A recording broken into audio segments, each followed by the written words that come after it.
Sangha with great virtues, out of compassion, for the sake of this assembly and all living beings.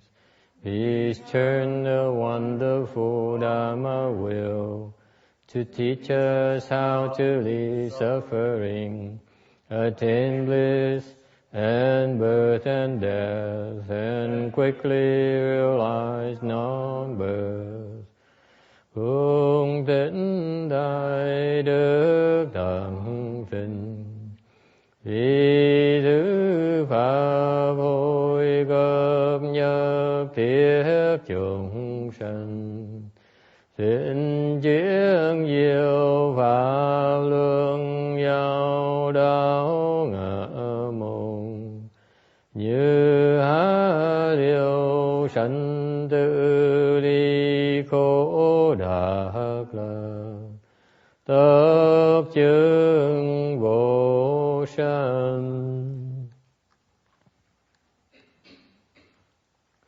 Homage to the blessed, noble, and perfectly enlightened one. Homage to the blessed, noble, and perfectly enlightened one. Namo Saranto Suchedoye Erlahodi Samyel Samputosye. Namo Saranto Suchedoye Erlahodi Samyel Samputosye. Namo Tagdaktha Tuya Jara Arahade Tamil Dambo Datwa.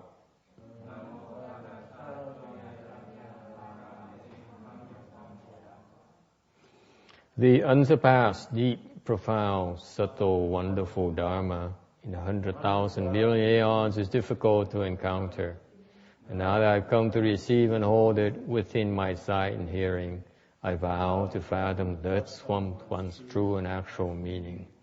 Vô thượng thâm thâm bí diệu pháp bá thiên vang chiết năng tạo ngộ ngã kim kiện vắc đắc thọ trì nguyện dạy Như Lai chân thật nghĩa. All Buddhas and Bodhisattvas, Earth Store Bodhisattva, and Rainbow Shenhua, Rainbow Bhikshunis, all good advisors, Amito Phổ. Chư Phật Bồ Tát, thưa Địa Tạng Bồ Tát, thưa Thượng Tiên Hóa, thưa quý sư cô, thưa quý vị thiện tri thức mô Phật.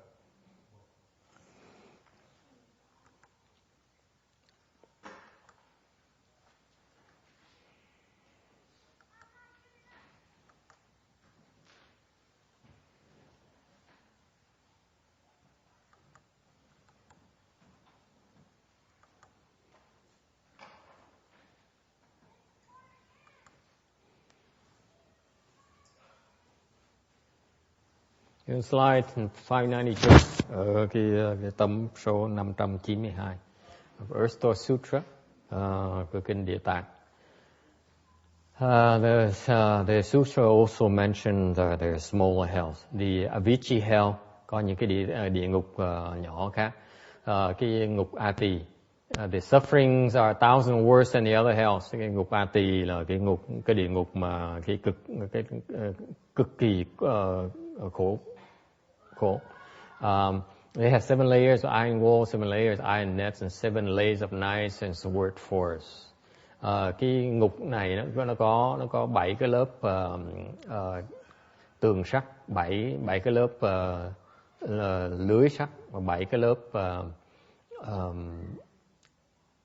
rừng của dao. Thành ra thoát ra không phải là dễ. So what it means is that it's very difficult to exit this hell here, to escape from this hell, whether it's by land or by air. Thành cái địa ngục nó khó mà chạy thoát ra địa ngục lắm, thoát ra bằng đi đường đất hoặc là đi bay cũng rất khó khăn.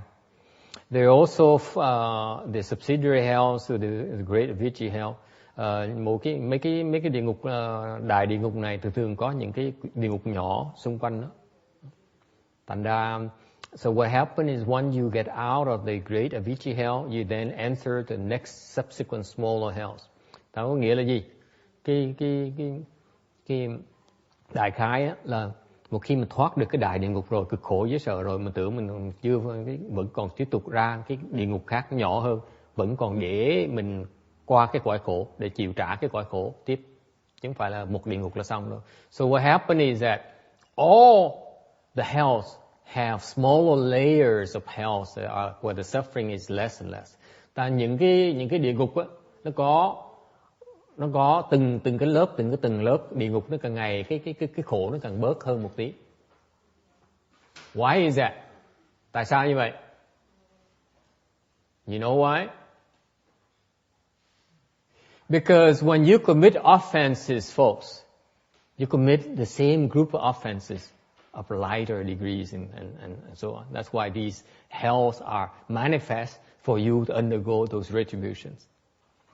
Thành cái lý do mà cái địa ngục á nó có như vậy, tại vì mỗi lần mình tạo nghiệp á, mình tạo một cái ác nghiệp á, thì mình tạo những cái loại ác nghiệp khác nó nhẹ hơn từ từ. Không bao giờ mình tạo một cái ác nghiệp hết á. Mình tạo một cái loài của ác nghiệp, để thành ra cái địa ngục nó có từng cái loài như vậy, từng cái loài khác nhau, từng cái khổ nó khác nhau như vậy, để mình trả cái nghiệp của mình. Okay. 593. And then the sutra goes to names a few of the hells. Kinh mới giảng cho biết một vài cái địa ngục cho mình thấy. The four-pointed cái hell, sư chảo, địa ngục, cái bốn góc, địa ngục có bốn góc. This hell here is square with the four horn-like prods whose points prick the living beings. Cái địa ngục này nó hình vuông, nó có bốn cái giống như cái sừng vậy, mà nó dùng những cái sừng này để mà chích chúng sanh. The people who fall down here, những cái loài người mà rớt xuống đây, they pretend to be left home people. Những người này á là giả làm người xuất gia.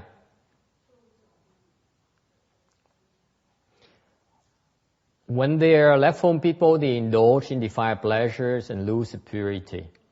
Là người xuất gia là giả là sao? Là tại vì họ vẫn còn làm đi theo những cái dâm dục. And therefore upon the death they fall into this hell. Bởi vì khi mà họ chết, họ rớt xuống địa ngục này. Or when they are in the human realm, hoặc là khi mà họ trong cái cõi người đó, they themselves or tell others to cut the nose, the ear, the feet, and the arms, or chop off the flesh from people's back. Hoặc là khi trong cái cõi người á, người ta tự làm đấy, hoặc là khuyến khích cho những người khác là cắt tai, mũi, chân tay người khác, hoặc là lóc thịt người ta. Okay. This four-pointed hell here is part of the hot hells. It's surrounded by walls of 500 yojanas long. Loại địa ngục là loại địa ngục nóng.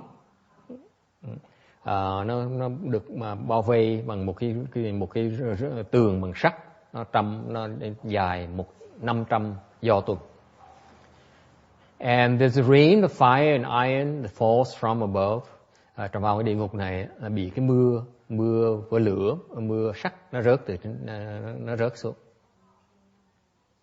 Cái tra tấn như vậy. Okay. Questions?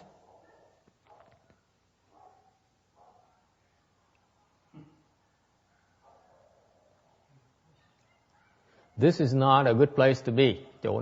Chỗ này cực khổ lắm, đau khổ dễ sợ. Tại vì cái hành hạ này là tại vì nó để tạo những loại người mà xuất gia tầm bậy đó. So what happened?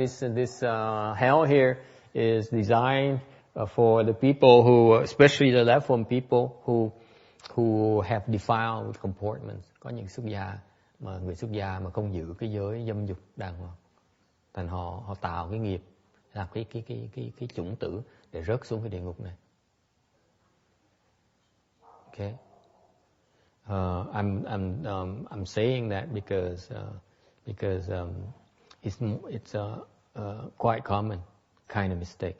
cái phạm cái giới dâm dục này đối với người xuất gia nó xảy ra nhiều lắm. Okay, you have to be careful. All those things, just a few moments of pleasure, and you have to fall down to this hell and endure sufferings for eternity. Một cái vui phút chốc lát như vậy thôi, hưởng lạc những tí xíu thôi trong cuộc đời này, mà tạo cái chủng tử để mình rớt xuống địa ngục này, để mà bị đày đọa, tra tấn cho đời đời kiếp kiếp.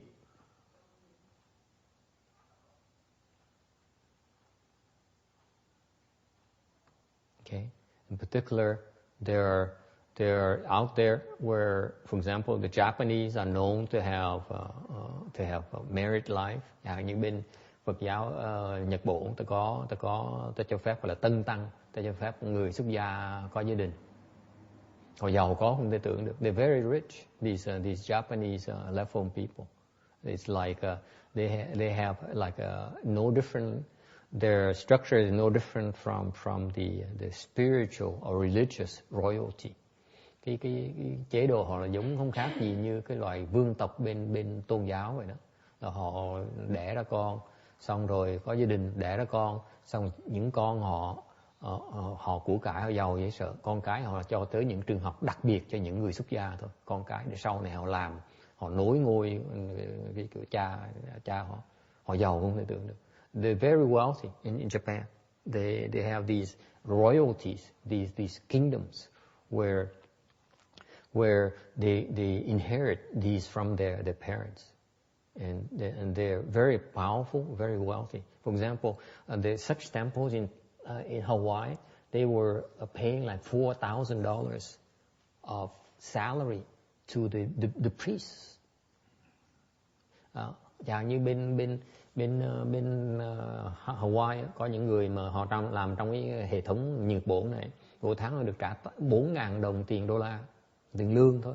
That comes with a car, with a place to live.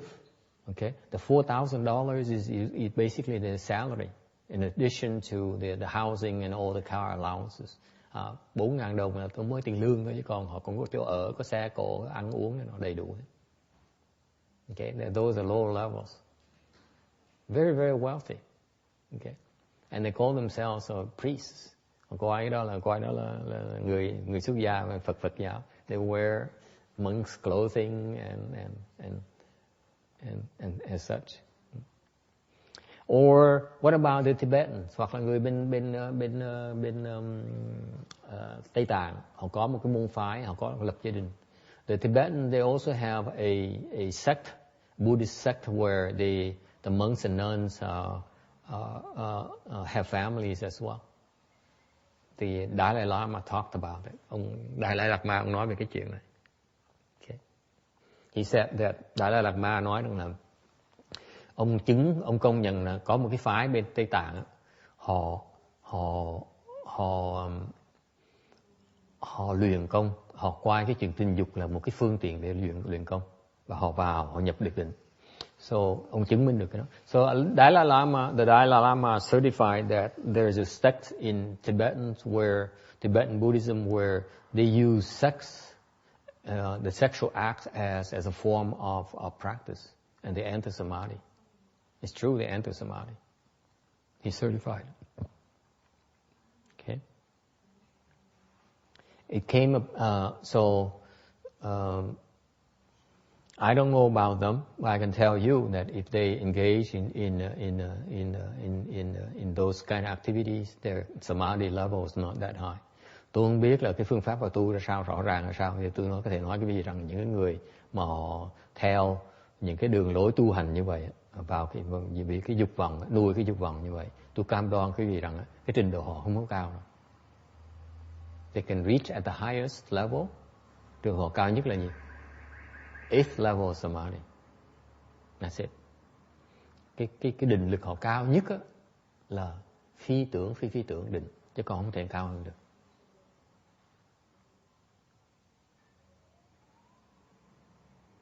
Okay, so it's not a big deal.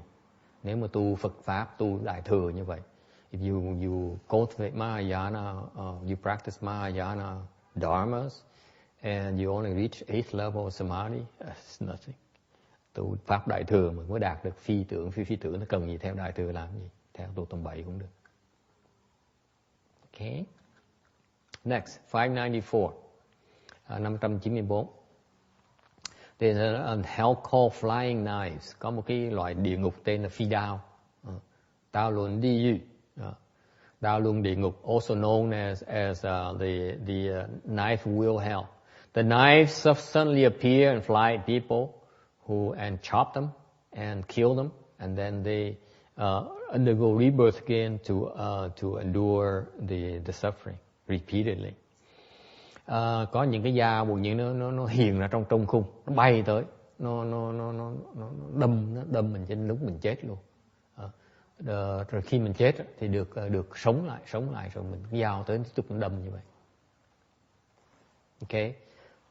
If you are an asura, nếu quý vị là những người Atula đó, cái nhóm Atula nó sống, they live in the Vajra Mountains. Họ đang sống trong cái dãy núi Kim Cang đó.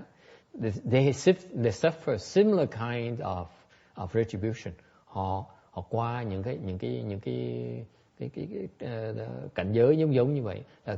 Dao nó bỗng nhiên nó hiện trong không trung, nó bay tới, nó đâm họ và có thể giết họ luôn. So it happened 3 times during the day. Thành ra những người Atula họ sống, hiện bây giờ họ đang sống, thì mỗi ngày là in the 3 time periods, in the 3 time periods, the knives can appear from in space and fly at them and can injure them fatally. Tại những người Atula đó, mỗi ngày dao nó có thể hiện ra không trung, mà nó bay tới, nó đâm những người Atula, họ có thể bị chết nếu mà không cẩn thận. So what happened is the asuras are always on guard, and if on guard for the knives is to fly and hurt them and harm them. That's the kind of lifestyle they have. Thành người Atula đó là luôn luôn đề cao cảnh giác, tại vì cái dao nó thì bay tới, nó đâm họ lúc nào không biết được. And then when you graduate to the level higher, you go to a flying knife. It happens day and night, constantly. Tới vào cái địa ngục này thì cái phi đao này nó đâm mình ngày đêm, thoát không nổi. The body is severed and the head is chopped. Thân bị đâm, đầu thì bị cắt. Or they could be known as limitless great knife wheels that descend from above. So many like they're like the rain. Hoặc là có trường hợp là họ có những cái đao, những cái xe mà đầy hết là dao ấy đó. Nó hạ xuống từ không trung, nó hạ xuống đầy hết tất cả không trung, nó hạ xuống, không cách nào mình chạy đâu được hết đó. Nó cắt mình. So how you get there? How you get here? Rồi sang tới địa ngục này. In the human realm, they indulge in fighting. They give knives and sticks for use in fights. They killed and harmed a lot of people. Sao mà đọa trong cái nhân là tới địa ngục này? Là khi mình trong cái cõi người đó, là mình thích đấu tranh. Và cho đưa dao hoặc là cây gậy cho người khác dùng trong việc đấu tranh người ta. Họ giết và hại rất nhiều người. Okay. Questions? Yes. Well, since there's no one that could stand even a little bit of this without going completely insane. Yes. So that's just the state that beings are in there that just, it's incomprehensible. It's agonizing. It's so much suffering. It is designed so that the suffering is so intense.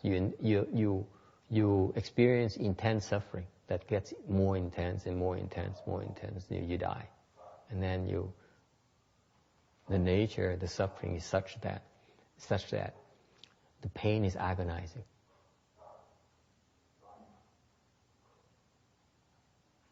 And that's the nature of their existence. In our realm, we suffer hardship, we suffer, but we have moments of respite where we experience pleasure. In the health, these types of health, it's no pleasure whatsoever. It's constant suffering, it's constant pain.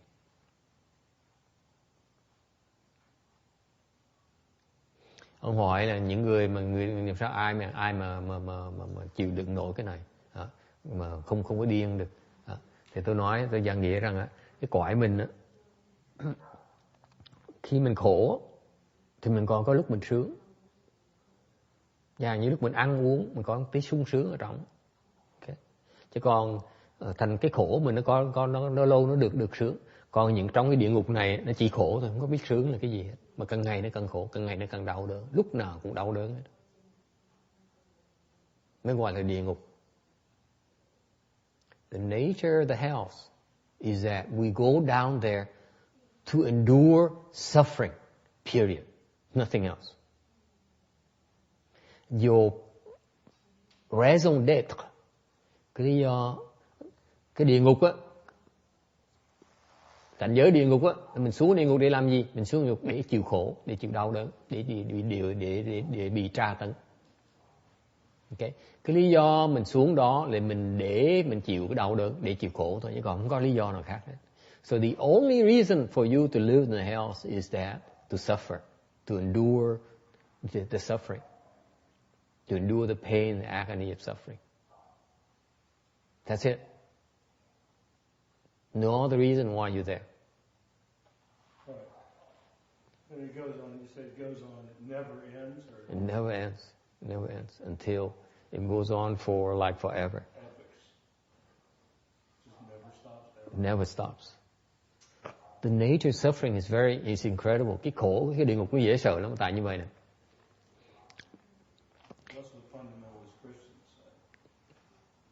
The nature of suffering of the hell is that it gets worse and worse until you cannot take it anymore and you die. Okay. Cái khổ địa ngục nó dễ sợ lắm. Tại càng ngày nó càng khổ, càng ngày càng đau đớn, càng ngày càng tăng thêm. Because what happens is, if the pain remains constant, you will become numb to it. That's why the pain keeps on increasing.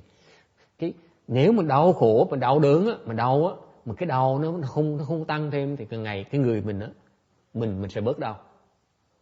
Đằng ngày trong cái địa ngục đấy, càng ngày nó càng đau đớn đến lúc cực cùng của đau đớn là mình phải chết. So you keep on, the pain keeps on increasing until you die. You cannot take anymore and you die. Okay. And then what happens is that then you are instantly reborn and go through the same cycle of birth and death again. Rồi khi mình đau đến độ mình chịu nổi mình chết, nổi điên mình chết á, thì ngay tức khóc, tức tốc một cái là mình được mình được cứu sống ngay lập tức. Xong mình bắt đầu cái khổ lại như vậy.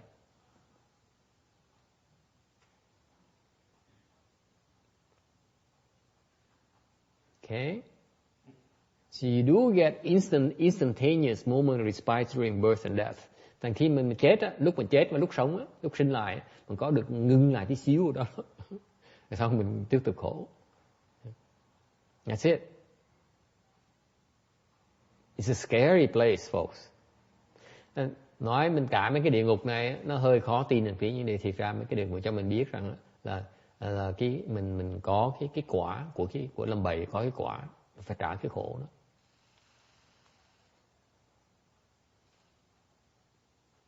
And it goes on for a long, long time. Cái khổ này nó lâu không thể tưởng được. Hàng hà sa kiếp, hàng hà sa số kiếp.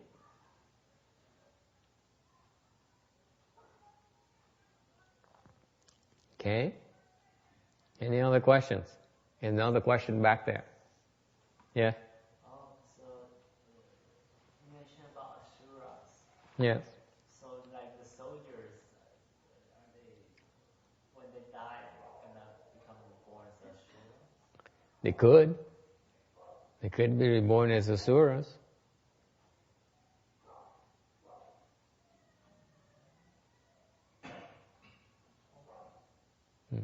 Hỏi là mấy người lính đó, sau khi mà ta chết đó, có thể sinh làm người Atula không nha? Lính có thể làm Atula. The soldiers basically are the asuras in the human realm. But when they go to their own realm, the asura realm, they have their own realm.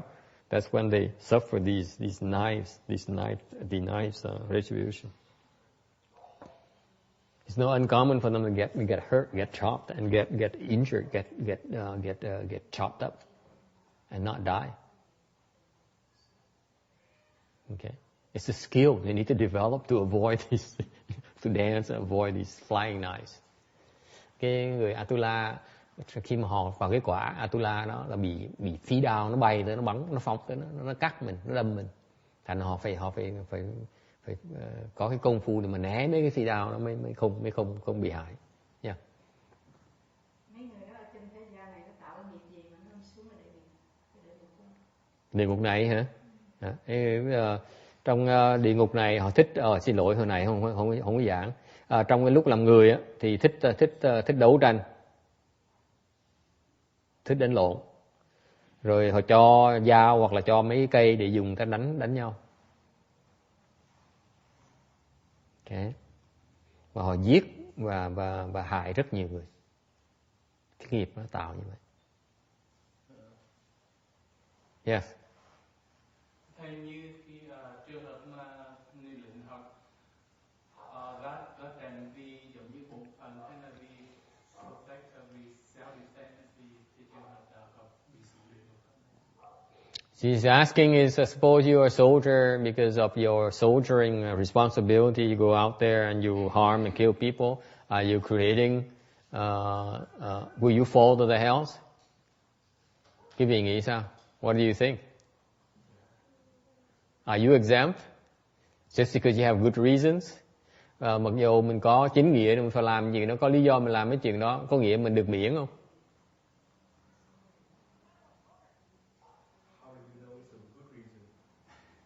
Well, they're here to protect you. The Iraqis, they have to kill the Iraqis so that the Iraqis cannot kill you.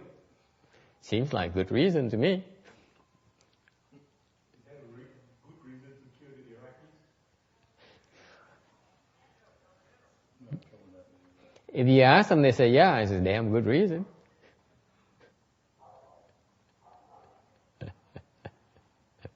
Họ phải giết mấy người ác để mà mấy người ác có thể giết mình. Thì cái lý do có tốt hay là không đó là tùy mỗi người. Yes. I remember reading about Master Shanhua's story that he said before he leave a home life, he wants to join the army to fight the Japanese. He wanted to join? Yeah. And? He thought of. He didn't want. He thought of joining. Yes. Yes. To protect his country, his land. Yeah. Hồi ông Tiên Hoang nói, hồi mà trước khi mà ông xuất gia, ông tính là đi lính, đi tòng quân để mà đầu quân để mà đánh tụi Nhật, để mà bảo vệ nước Tàu. Okay. Yeah, but he never did. Yes. Question? I had a comment to that. Yeah. I have a friend who is definitely a Shura. Mm-hmm. Absolutely. Because everything you said just stood right along with him. And it's like, he's hurting more people. And he's always ready. You know, these guys like, people try to bug him, like knock their eye out or something like that. Mm-hmm. You know, he's always ready. He's at all times. Mm-hmm. And at 65, he's got his hands are fast like a heavyweight boxer, so, you know, which he used to be. Mm-hmm. So I get to think about these trips. Mm-hmm. Ông nói là có quen người thích đấu, thích đánh lộn, thích nó.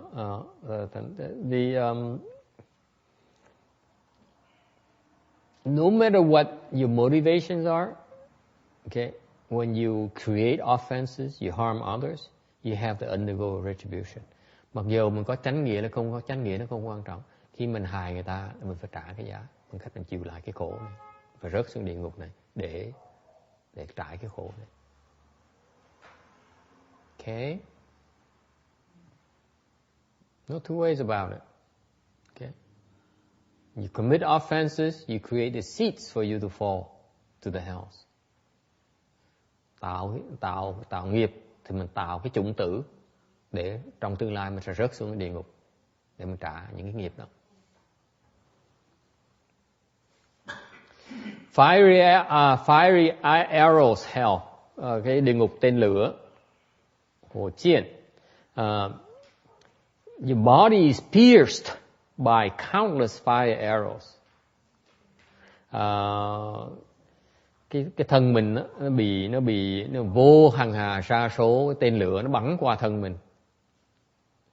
The prisoners are laid in iron beds from above and below. The countless fire arrows pierce the body. One day, one night, there countless deaths. Những người mà tù nhân á, là bị nằm trên giường á, xong rồi from ở trên á, ở dưới á, là có vô hàng hà sa số, vô tận những cái tên lửa nó bắn thân mình. Một ngày một đêm là chết vô tận lần. And they were stupid, greedy, and have lots of desire, not filial to parents, not respectful to elders and teachers, nor accord with goodness, and kill and harm lots of living beings. They deceive people. Tại sao được cái quả này? Là tại vì họ ngu si, họ tham lam và có nhiều dục.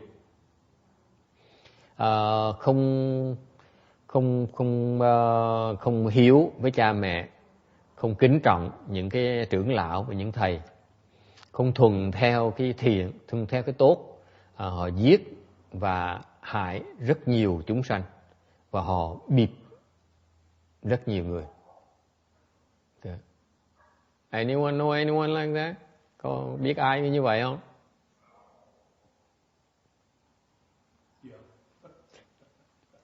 Huh? Sure. I can tell you most MBA graduates are like this. Those what? Masters of Business Administrations.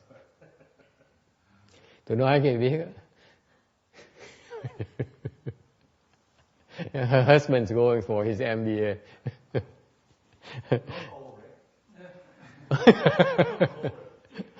Most of MBA graduates are like this, especially the good schools. Tôi có thể nói cái gì, những cái chương trình mà đào tạo về thạc sĩ về kinh doanh đó, thạc sĩ kinh doanh MBA đó, nhất mấy cái trường mà nổi tiếng nhất á, phần lớn họ ra trường họ là như vậy hết.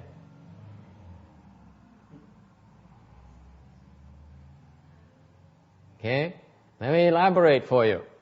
Okay, stupid. C. Why? They think they know it all. Okay, okay. Are you an MBA too? Tưởng biết hết. Okay, they think they know everything. Okay, they don't know about this hell. I rest my case. Okay, they don't know about this hell. If they knew about this hell, they would have changed their ways. Number two, greedy. Thứ nhất là ngốt dốt. Thứ nhì là tham. You cannot, according to Randy's mantra, you cannot make progress and make money and have success unless you're greedy. Okay? Cái thế thông thường cuộc đời người ta nói là nếu như mình không thể có sự thành công trong cuộc đời này, trong cái xã hội này, nếu mình không tham lam. Okay? Capitalism is built upon greed. Cái kinh tế tư bản này là dựa vào cái sự tham lam của mọi người. Đúng không? Number three, lots of desire. Dâm dục. Okay, let me be blunt with you. Lots of desire. Không phải là desire is not only in terms of buying those fancy German and German sports cars or Italian sports cars. Also German women, Italian women as well. Okay. I'm kidding. I'm being facetious. Okay. What's wrong with Italian women? Nada. Cái dục tính này nó không phải riêng là chỉ vì tham với mua mấy chiếc xe Cibo của Đức hoặc là của Nhật, của người Ý, mà tôi nói là vẫn tham mấy người Ý với người Đức nữa. Okay. Not filial to parents. Okay. What is filiality thing to the Westerners? Mấy người Âu Châu này ai có biết gì về báo hiếu? Không ai tin về báo hiếu ấy. The Westerners upbringing, you ask this young gentleman back there, the parents owe it to you. You don't owe your parent anything. Okay? Đối với người Âu Châu mình á, là cha mẹ nợ mình nha, chứ mình không nợ cha mẹ mình nha. Isn't that right? I know a lot of these professors at universities, the kids hate their guts. Những cái người giáo sư đại học tôi biết á, họ nổi tiếng, họ giỏi với sợ, mà con cái họ ghét họ không thể tưởng được. The kids hate them so much they cannot wait. They move out of their parents' house. Okay, and they're like that for the rest of their lives. They don't get along with their parents. And they pass it on their own generation, their own children. Okay, filiality is an Asian concept, not Western concept. Okay. Cái báo hiếu là cái quan điểm của người Á Châu, người Âu Châu đâu có đâu. Not respectful to elders and teachers, không biết kính trọng những cái người trưởng lão với những thầy.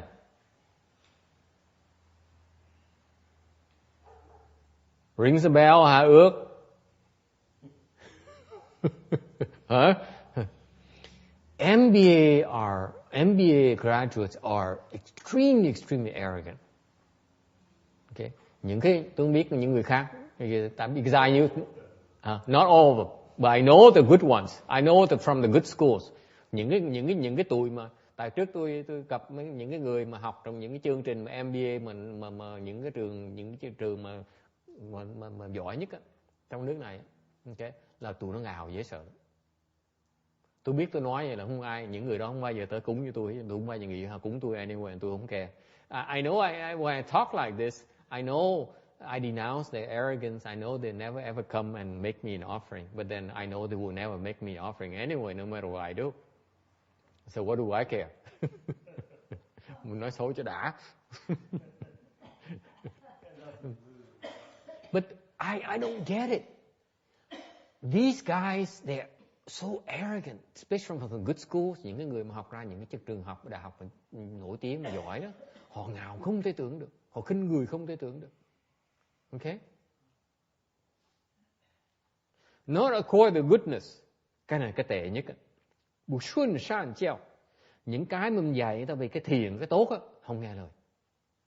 Nhất định không nghe lời. Họ nghĩ là bất cứ gì mà họ làm, mà có lời họ làm thôi, họ không cần biết tốt là xấu. These guys will not stop anything to profit themselves. Whether it's the most evil thing, doesn't matter. Okay?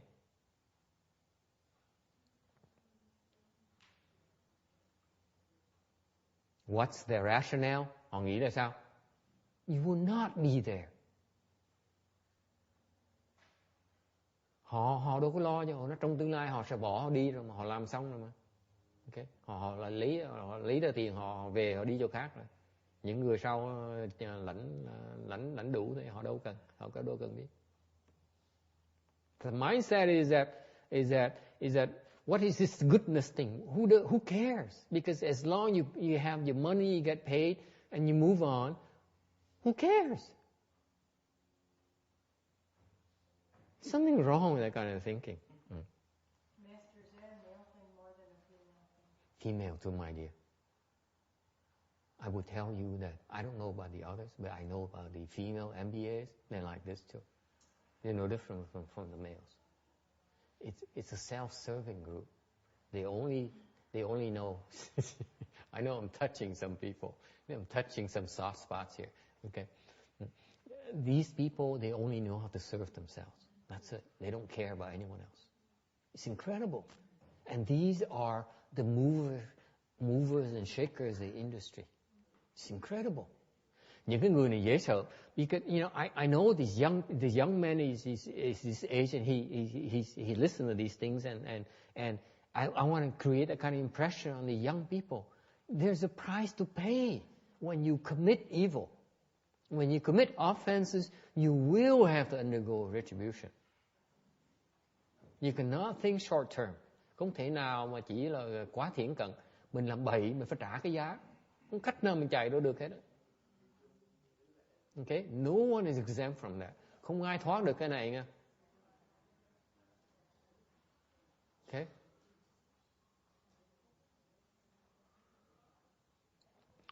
Our training, the leaders that we're training right now fit into this kind of mold, unfortunately. Tôi nói thiệt quý vị, trong cái xã hội mình bây giờ, cái văn hóa mình bây giờ, những người mà lãnh đạo của mình trong kinh tế với chính trị, họ vào trong cái loại người này hết, nó vào cái mẫu này hết. You wonder why the world is becoming so bad. Mình cứ thắc mắc tại sao mình cái thế giới càng ngày nó càng tệ. So these people killed and harmed lots of living beings. Họ hại và giết rất nhiều chúng sanh. Okay? They deceive people. Họ bịp người khác.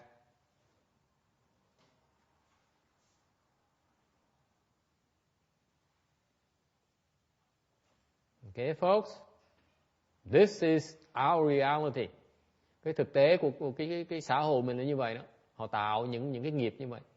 Và con cái họ bắt chước họ thấy cái đó là cái thành công, họ bắt chước, họ dẫn đường con cái thế hệ sau bắt chước làm như vậy. Lúc mà tôi lớn lên, tôi theo cái mẫu này, tôi sống cuộc đời tôi trước như vậy đó. So what happened is the people, okay, define, they incorporate all the measures of success in our society. And they propagate this kind of model to the future generations. How do I know? I used to belong to this group. I used to aspire to belong to this group. Okay? Cái đời trước tôi là tôi muốn theo cái con đường này. Đối chúng tôi, cái này gọi là thành công. Cái này gọi là hạnh phúc. This to us is success. This to us is happiness. And most of us don't make it. Phần lớn chúng tôi là đều thất bại hết. Yes. Questions, comments?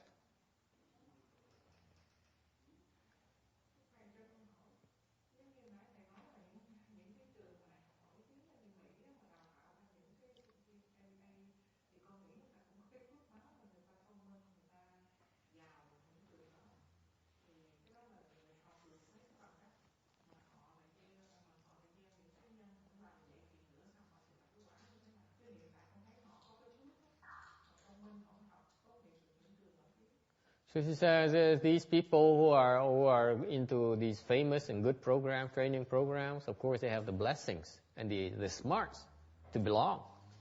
Then how come they're, so what kinds of consequences are they creating for themselves? Bởi cái đó nó rõ ràng, cái đó phải phân biệt hai cái với nhau. Excuse me. Phải cho rõ ràng là một cái phước với cái nghiệp báo nó khác, quả báo nó khác nhau. Okay. What happens is that they are smart, they have the money and they have the education is because of prior blessings. Cái phước đó họ có được tại kiếp trước họ tu, họ làm và tạo được cái phước đó, thành ngày đó họ hưởng được cái quả để mà có tiền để đi học những cái trường đại học đó, có tiền để đào tạo cái đầu óc họ được như vậy. Okay, so there are reaping the blessings from the prior cultivations. But but then they abuse these blessings. Những điều họ có phước này, xong họ dùng cái phước này, họ làm bậy. Và họ tạo cái quả báo sau này, trong tương lai. So what happens is very common, folks, is that the blessed people, the people who are blessed, okay, they tend to abuse the blessings. Bởi vậy, trong cái tu hành đó, khi mình tu, mình tạo phước, điều mình tạo phước, mình không biết xài phước, thành trong tương lai mình sẽ đọa.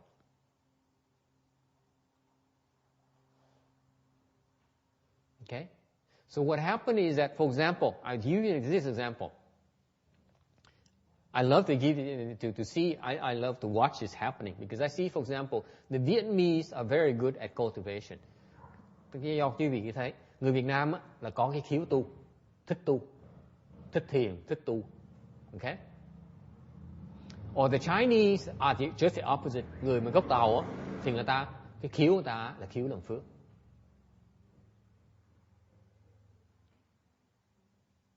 Okay? So what happens is the Chinese, their tendencies, they tend to plant the blessings. They're not very strong in cultivation, but they're strong in planting blessings. For example, the Chinese, they make a lot of offerings, make a lot of donations to the temples. Người Tàu, họ thành công lắm, tại vì họ giàu lắm, tại vì họ cúng cho chùa nhiều. Case in point, folks. Ví dụ, Taiwanese, okay, within the span of 30 years, it became a very powerful economy. Okay, tại sao người Đài Loan nổi trong 30 năm thôi, họ thành một cái nền kinh tế họ mạnh như vậy? Tại sao vậy? You know why? Biết tại sao? Tu phước cách nào? They plant blessings. How? They built a lot of temples. More than that, hơn nữa, quý vị không biết cái này. This is a Taiwanese secret you don't know about. This is amazing thing about, yes. Is that they have the cultivators there? Yes. What happened, this is why they're so rich and they're so blessed, is because, first of all, they start with building temples and making offerings to the temples.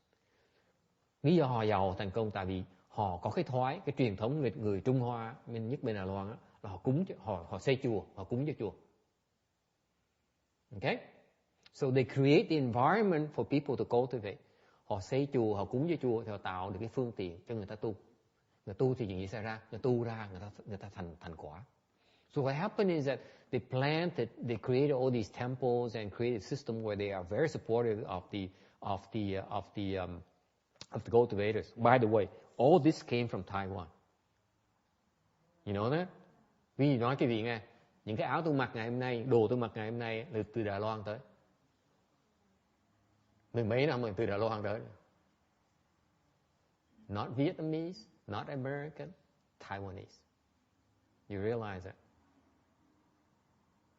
Cái này được của Đài Loan nha, không có gì Việt Nam hết đó. And what happened is that because they build all these temples, people cultivate and people accomplish the way. Bên Đài Loan, cái phương tiện nó tu nó dễ dàng quá, thuận tiện quá. Thành ra phong thủy nó tốt nữa. Thành ra người ta tu ta đắc quả, ta thành đạo. And guess what happens?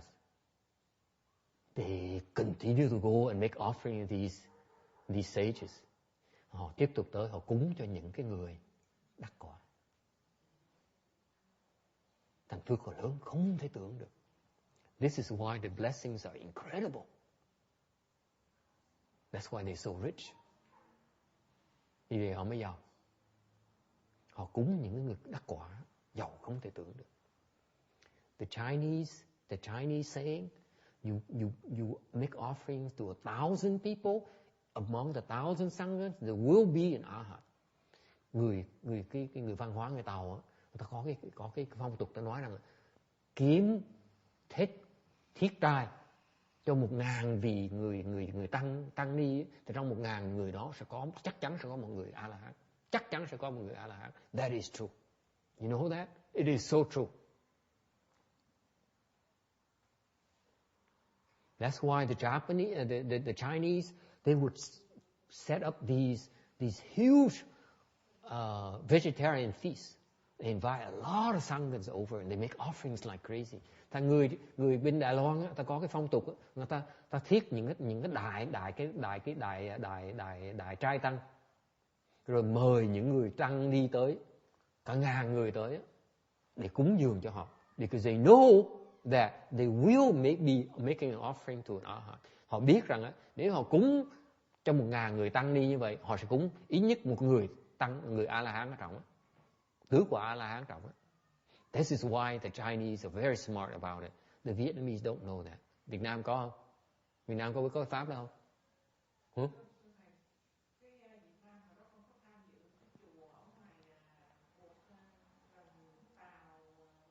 Yeah, cái chùa lớn, cái chùa tượng Phật bự luôn, đẹp trắng.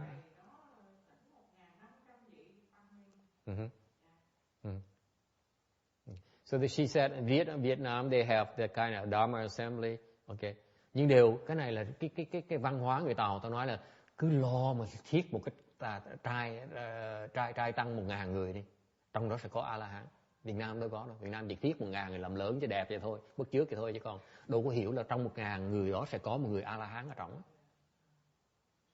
Thế bởi vì người Tàu ta giàu như vậy đó, tại vì ta có phước lớn quá đấy. You have to understand the Chinese are wealthier than the Vietnamese because they know how to cultivate blessings. The Vietnamese don't know it as well. Yes? Is that funny? Isn't that true? No? Master Xinhua, he said Taiwan's blessings come from Kuan Yin. Yeah, that too. That's what he said. He said that all their blessings come from Kuan Yin. Something about, that she oversees the whole island. Yeah, she oversees, but also it has a lot of subsidiary things in terms that because the structure is that the Chinese wisdom is they build temples, and they seek out the sages to make offerings to. This is what the Vietnamese do not have. Okay.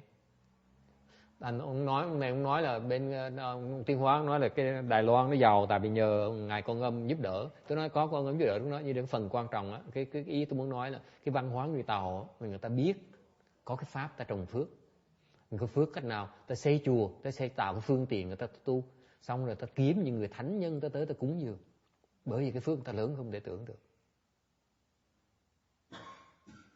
Okay, case in point. For example, chẳng hạn như cái ông Tinh Vân đó, Master Xing Yun of Si Lai Temple, ông Tế Lai Tự đó. You know how he got to be that rich? He has 200 huge temples throughout the world. Cái khắp thế gian này ông có 200 cái đạo tràng lớn không thể tưởng được. All of them are losing money. Đạo tràng ông cái nào cũng mất tiền hết đó.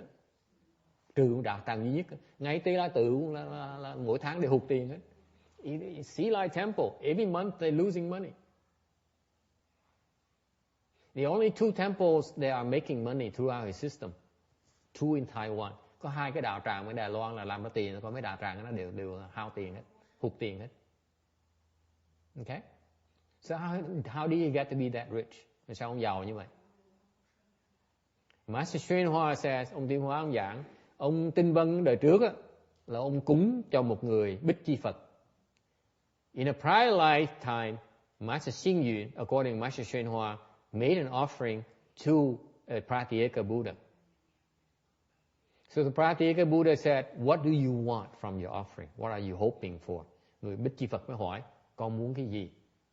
Thì ông Tinh Vân mới nói rằng trong tương lai con muốn rất nhiều chùa để không giúp người khác tu. So he said, I like to have a lot of temples so that I can help others. Okay? He never wanted to become enlightened or anything like that. He only wanted a lot of temples. That's why now he has a lot of temples. Ông á, không phải ông muốn thành quả, đắc quả vậy đó, ông chỉ muốn chùa thôi, tại bây giờ có chùa thôi, không có quả vậy đó. Therefore, his kung fu extremely low, but he has a lot of temples. Thành mặc dù kung fu thấp không thể tưởng được, nhưng đều it's very low. I mean, don't talk to me about his teachings. Never mind. Okay, đừng nói chuyện với tôi về ông Tinh Vân giảng kinh rất là thấp quá đấy. Đừng nói chuyện, tôi buồn quá. Đại sư mà trình độ thấp quá đấy. đừng nói chuyện giảng kinh với tôi nữa. Okay, so he has all these libraries of sutras he explains. Garbage. He asked me. Okay, because why? His kung fu is way too low. Okay, công phu thấp quá đi, thành cách nào mà giảng kinh được hết, đều giàu không thể tưởng được. Okay. So that comes from making an offering to a sage. Cái đó là tại vì cúng dường cho người thánh nhân, mà quả nó lớn như vậy đó. Bây giờ ngồi hưởng không à, ngồi hưởng sướng không à, làm bậy không à. Okay. Okay.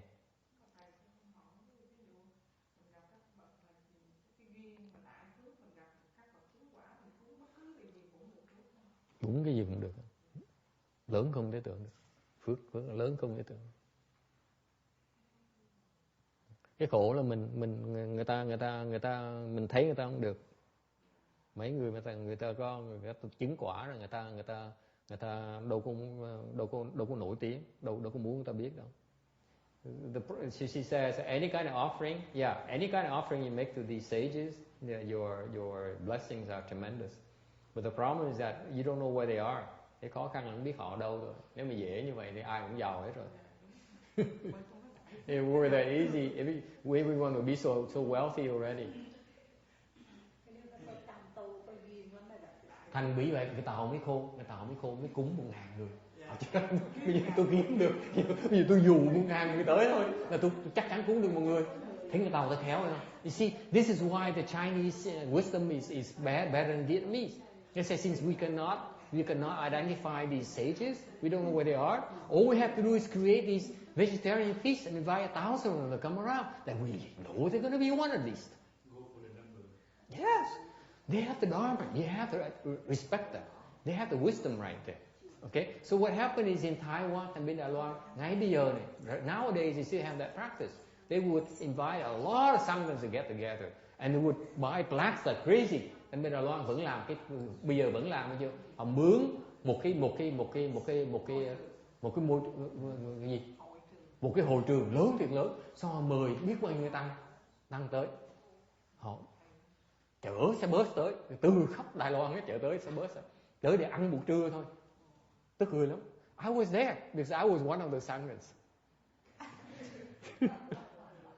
Hồi trước tu nhưng mà tu đi làm nghèo mà.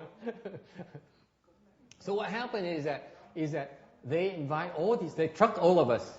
Okay, họ chở xe bus tới khắp Đài Loan, chở hết tới một cái hội trường lớn thiệt lớn. Xong rồi we have 1,000 of us together. Họ có 1.000 người tăng ni rồi. Xong họ cúng đồ ăn. So they gave us a feast, usually a vegetarian feast. It's like a 9-course meal. Họ cho đồ ăn, cúng ngon lắm nha. Họ mướn đầu bếp là họ bếp là you have like 100 of these waiter and waitresses holding these plates, going around like crazy around the whole, only to serve us. Okay. Họ mướn cả 100 người để đi làm làm để đem đồ ăn ra. Xong họ cúng tiền cho mỗi người. Then they make offerings of money to each and every one of us. $100, thường $100.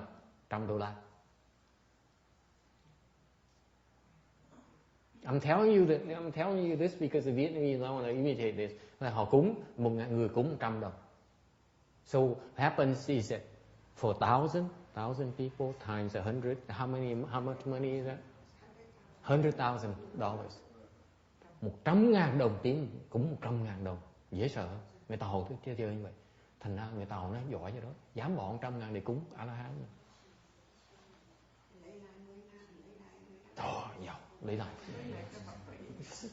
Unthinkable. But you see, this is the beauty of the Taiwanese Dharma. I'm telling you that because you guys here might want to do it here as well. Mình có thể làm cái này được.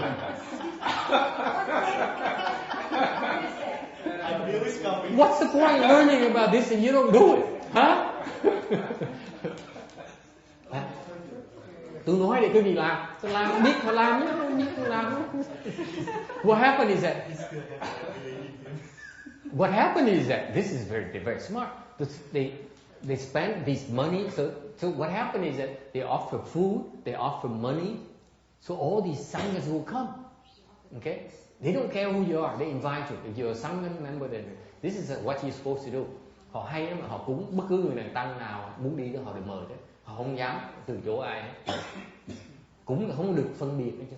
So what happens when you make these offerings, you cannot discriminate between men and women or older and younger and so on. Okay, cái pháp phải như vậy. Okay, so what happens is that because of this dharma here, they have to pay for the rent, they have to pay for the offering. Okay, tiền đâu ra? Where's the money come from? See, the Taiwanese are superior. You guys don't know about this. This is why I need to explain these dharmas that you guys can explain to others, and then eventually, and enough people will believe it, you can organize it here in the US. Don't need to go to Taiwan. Thành giảng cái này để các vị bắt trước ở đây ha. Lần đầu bây giờ mới có nói từ today, 10 of you know about this dharma, ngày nay 10 người biết. 10 of you go explain 10 more people, and explain 10 more people, and so on. Từ từ mình cứ mỗi người giờ giảng như nghĩ 10 người tiếp. Từ từ mình nhanh nha, từ nhiều người hiểu. Mình see, so what happens is that tiền đâu bị ra bây giờ? Time is very smart. Cái văn hóa đấy, người Đài Loan cái văn hóa nó hay vậy sao? The culture is very, very superior. So where does the money come from? Who has $100,000 just to offer to the sangha? Ai mà có dám bỏ ra 100.000 mà cúng cho người tăng ni bây giờ? Tiền đâu mà bỏ ra bây giờ? Rồi còn phải thuê hội trường vậy chứ. How much does it cost the convention center? How much does it cost one day, Randy? I don't know, it depends. It's probably pretty expensive. You mean $50,000 easily? Yeah, could be. 50.000, 75.000 easily, right? One day, right? It's only just for rent alone. We're not talking about the food, nothing yet. Okay? So all this very expensive proposition. Where does it come from? Tiền đâu ra nhỉ? Huh? Thương gia lớn. What happened? Trước làm thương gia sao biết giỏi vậy?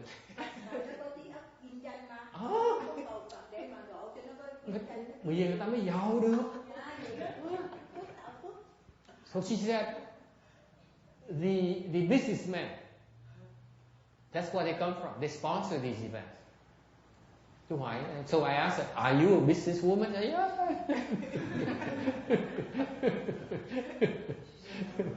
Because these businessmen, they understand about planting blessings. That's why they're so rich in the first place. Để người Tàu, mấy người mà thương gia Tàu, ta giàu người ta biết trồng phước, ta biết trồng phước. Cái kinh doanh đó là một cái phần phục vụ tới cái phần ta là biết dùng tiền, ta trồng phước. Người kinh doanh nào người Tàu phần lớn đều biết cúng dường. Yes. Almost all the Chinese businessmen, the successful ones, they all are giving a lot of money to the temple. You know that? Đúng không? Bên Đài Loan nhiều phải không? So the wisdom, she says that you give one, you get back 10. Get back 10,000. Lấy lại được chứ biết 10.000 là 10 đâu. Kinh nó mới giàu. 10.000. Okay? Isn't that exciting? You guys are nói cái này tại sao mình nói cái đó? Tại sao mình nói cái chuyện tầm bậy như vậy? Tại vì như vậy này, cái tụi mà Tây phương á, why do I go into this? Because cái này á, cái ngày hôm nay mình giảng cái này, this is the dharma of the Westerners. Cái này giảng cái vì này, cái pháp này là pháp của tụi Tây phương này. Tụi tôi đi học trường á. Amy, you talk to your husband, your cutie. You're gonna see that this is what they have to become if they want to be successful. Okay? This is what they all end up becoming. Cái tụi thương mại ở đây á, kinh doanh ở đây nó thành công tại nó phải làm như vậy, cái pháp nó như vậy. Đây là cái pháp tụi nó này. Quý vị biết không? Còn pháp người Tàu người ta giàu đó, ok? Là bây giờ cái pháp người ta biết cúng dường. That's what happened. Now the Chinese are better than Americans. They're richer than Americans. Bởi vậy bây giờ người Tàu ta giàu hơn người Mỹ. Tại Mỹ không biết nó cũng bạo nữa nha. Tại nó chưa biết. Mỹ không biết cái pháp này, Mỹ không có cái pháp này. Pháp người Mỹ là gì? What is the Americans, what they known for? Charity. Cái người Mỹ, người ta làm việc từ thiện. Lợi lắm, cái phước lớn lắm. Cái phước từ thiện làm rất là lớn. This is why they're so wealthy, by the way. Okay, this is the one thing that's right about Catholicism. Okay, they promote giving. This is why they're so the richness Michael centric. Jackson cũng vậy đó. Nó hay, nó giỏi gì mà nó tạo nó làm từ thiện dữ lắm ha. Ai? Michael Jackson. Michael Jackson đó. Nó từ thiện dữ lắm ha. Oh, Coi yeah. vậy chứ nó được lắm. Nó bố thí từ thiện dữ lắm. She says her idol. Nó lấy đầu tiền được. She says her idol Michael Jackson. Okay. He gives a lot of charity. He says that's why he makes a lot of money. The point here, folks. Cái mà tôi nói cái gì đây? The Western model is wrong. Ngày hôm nay tôi nói cho quý vị biết cái này là tại vì tôi vừa có hồi nói cho quý vị biết cái pháp mà người Tây phương á, là làm tiền bằng cách là làm sao? Là ngu này, tham này, dâm dục này, không báo hiếu cha mẹ này, không kính trọng người lớn này, không kính trọng thầy này, không làm thiện này, giết hại chúng sanh này, biệt người ta này. Cái đó là pháp người Tây phương. Họ nghĩ mình mới thành công. The Westerners' model success is this. By the way, young man, that's what this is. Your education will lead you to this path. Okay? And they don't realize it will not make them rich. Họ không hiểu rằng là những cái theo pháp này không có giàu đâu. Muốn giàu là phải bố thí. Như người Tàu mới được. They don't realize that to make money, to become richer, you have to give. It's not about stealing from others. It's not about cheating others. You have to learn to give. This is where the Western education system is wrong. Okay? This is where I thought when I was younger, your age, I wanted to become rich and powerful, so I went and learned from the Westerners. Okay? I never become rich or powerful, but I left out because it's a wrong model. Okay? It's a Chinese model that's the right one. You have to give. Cái giáo dục của người Tây phương trật. Muốn thành công, muốn giàu theo như người ta phải cúng dường, phải bố thí, phải cúng dường. Okay? Any questions, comments? So the question is, the one is that they found the sponsors, the Chinese sponsors. We can have Chinese sponsors here in this country as well. Ở đây cũng có nhiều thương gia Tàu, đây cũng nhiều lắm, mình cúng hay không cúng. But you know what the way they do is very, very, very interesting. Làm hay bên Đài Loan làm hay. I notice in all these assemblies, tôi để ý mấy cái đại hội kiểu như cái gì xảy ra, mấy cái the plaques, the paper plaques are plastered all the walls around the convention center. Họ tới người Tàu ta biết như vậy, thành lúc tới mấy cái pháp hội như vậy, họ mua mấy cái bàn, mấy cái thẻ bì giấy nó mua đầy tường, dán đầy tường.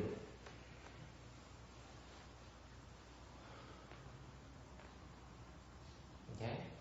Bởi vậy cái văn hóa người Tàu, phần lớn người Tàu có nhiều phước. This is why the Chinese descent people, the Chinese descendants, they have a lot of blessings. Bởi vì cái văn hóa người Tàu nó truyền cái phước đó cho con cái sau. Hay, văn hóa người Tàu hay. Văn hóa người Việt Nam mình không có. The Vietnamese culture, they don't have this. They don't understand this. This is why the Vietnamese, they're not as rich as the Chinese, number one. Number two, they have a lot of struggle with cultivation. Thành ra người Việt Nam, thứ nhất là không giàu bằng người Tàu. Tại vì có cái pháp này. Thứ gì nữa, khi họ tu, cái sự tu hành của họ không được đi tới xa tại vì không đủ phước. What happens is the Vietnamese, when they cultivate, they cannot progress very far because the blessings run out. Phước mà hết, tu không tiến bộ. Thầy có thấy cái nhất là người qua, mấy người hồi xưa đó, mấy người nó chịu khổ lắm, chịu cài lắm, chứ mà kiếm một đàn ăn 2 cách, còn 8 cách để dành lên. Thành ra thường đó là người ta nói tiểu phú là do chích dụng, đại phú là do số mạng. Mấy người ta chích dụng, thành ra có cái cơ hội nó phát triển, nó có vốn nó lấy ra nó buông một cái nó lên. Cái chịu khổ lắm. Còn nói đừng có không có cái lòng người Việt cái kiểu mà cái tư tưởng nó không có bằng người qua. Thua nó kiếm được như bữa nay ăn khoe. mà Có tiền cái nó mua nhà mua xe để khoe nó là tôi giàu tôi sang tôi nổi tiếng. Thế bây giờ ai cũng mất nhà mất cửa mất xe. Miền Nam thích loè thích khoe. Còn người qua thì không có. Người Hoa thì giấu. Giấu dưới mà chịu cực chịu khổ, ăn uống cực khổ lắm. So she further explains about the difference between the Vietnamese and the Chinese. The Chinese, they work very hard, they say they're very thrifty. Okay, and so she says you make $1 and you only spend 2 pennies or nickel. So he save the rest. This is Chinese mentality, so that they keep on saving. So when the business opportunity arises, they have the money to invest. Okay. Whereas Vietnamese, they don't know, they're not that thrifty. They like to spend. Unlike Earth is more Chinese than Vietnamese.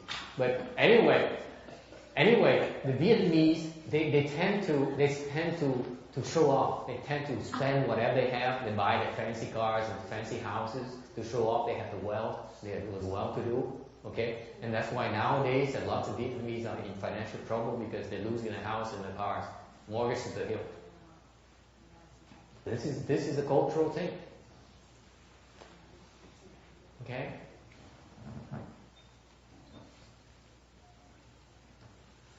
Cái tai hại nhất ở miền Nam, cái pháp tu miền Nam là không biết tu phước. So the difficulty in the Vietnamese is that even though they planted the seeds to be willing to cultivate, they never have the dharma to plant the blessings. Phước tu ở trồng rồi, để không trồng cái phước, để mà hưởng cái phước, có phước để tu. Tại người Việt Nam tu khó khăn lắm. This is why the Vietnamese have a lot of trouble in their cultivation. Why do I say that? Tại sao tôi nói như vậy? Ngày nay có sư cô mới đây nói sư cô biết, đừng chạm. Sư cô đừng mình nói trước đó. Mình nói vậy thôi, còn tôi không biết, tôi nói vậy tôi thằng nhóc, nói thôi. Ông mình nói bậy nó bại thôi, đừng để tâm. I'm taking right now. Today we have a guest from Vietnam, a very senior nun here from Vietnam, and that's why I explained to her that this is her first time she listened to my Dharma lecture, and she should not take me seriously. I just open my mouth. I don't know what I'm talking about. You should never take me seriously. Okay, it's more like a sales pitch. Whatever I say, you take it with a grain of salt. Giống như gặp người buôn bán vậy, như tôi đang bán cá vậy, cứ nghe là thôi chứ đừng có tin, chỉ nghe cho vui thôi. Yes. Thầy bây giờ Việt Nam người ta cũng tu dữ lắm, cắt dùa, cắt miễu đồ cũng lớn lắm bây giờ. Nhưng đều. Bây giờ bắt đầu người Việt Nam lớn dữ lắm rồi, đừng có nói nhưng nha. Nhưng đều khổ là chưa có pháp. Bây giờ nó chưa có pháp là thầy đúng mà bây giờ nó tu tốt dữ lắm. Người Tàu đã qua cái trường hợp đó rồi, giờ ta tới xây chùa để chưa có đủ người có pháp, người ta tới tu. Bây giờ có chùa, có chỗ phương tiện rồi, người ta mới đem pháp cái chỗ đó ta tu, nó mới thành quả được. Nếu người Việt Nam mà biết xây chùa như vậy, ok, cũng như biết thỉnh thầy, thỉnh cô đem pháp về tu mới thành công được. Còn nếu giữ pháp học cái giờ tu không thành công được.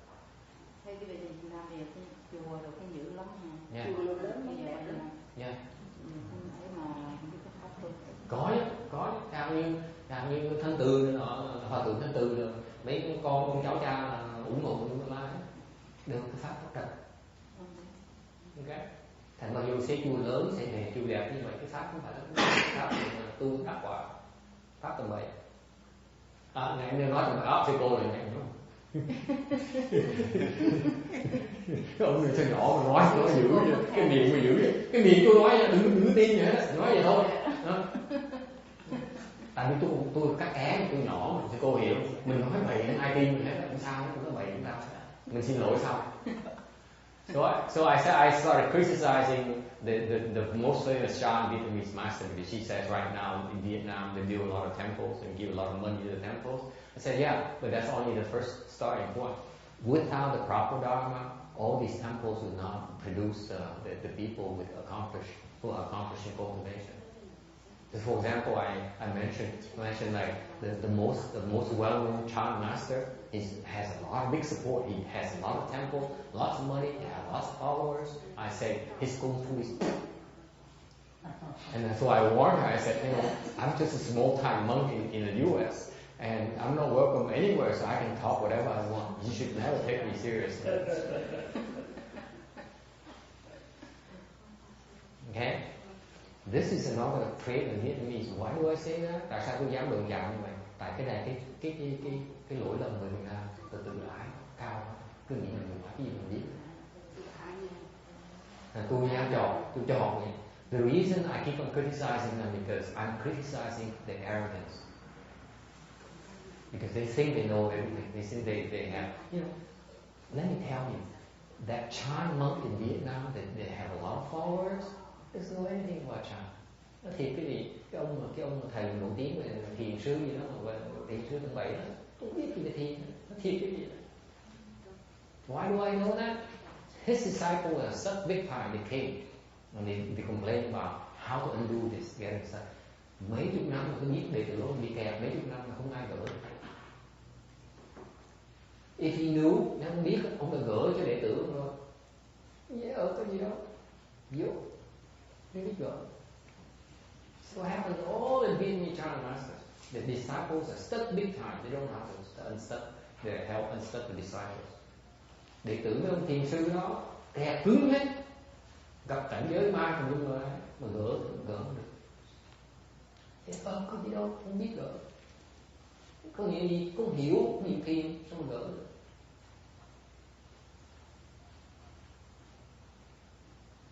Okay.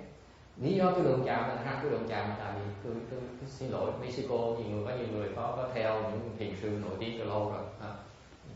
Văn hóa dân tộc người Việt Nam, nhưng đều đụng chạm tại vì nói cho đụng chạm cho họ biết rằng cái tai hại lớn của người tăng ni Việt Nam mình là ngạo quá, tưởng mình biết thế. Biết thế rồi làm sao đệ tử mình kẹt, bị cảnh giới ma kẹt nữa, tôi nói mình kẹt cứng nhất đối với nhau. Có không?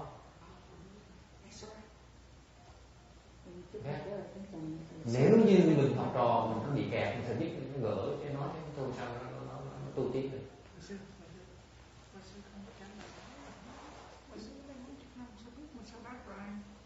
Nói sao? Xin bạch thầy, con nói ni sư là không có thể trả lời đáp ra được. Tự ni sư ở đây mấy chục năm mà đâu có Việt Nam để người Việt Nam ta trả lời. Ok, cô trả lời đi. Đúng. Trả lời đi. Cái đó là để cho sư cô. Đúng, sư cô nói đúng. Đúng rồi. Chứ ni sư nói là không có.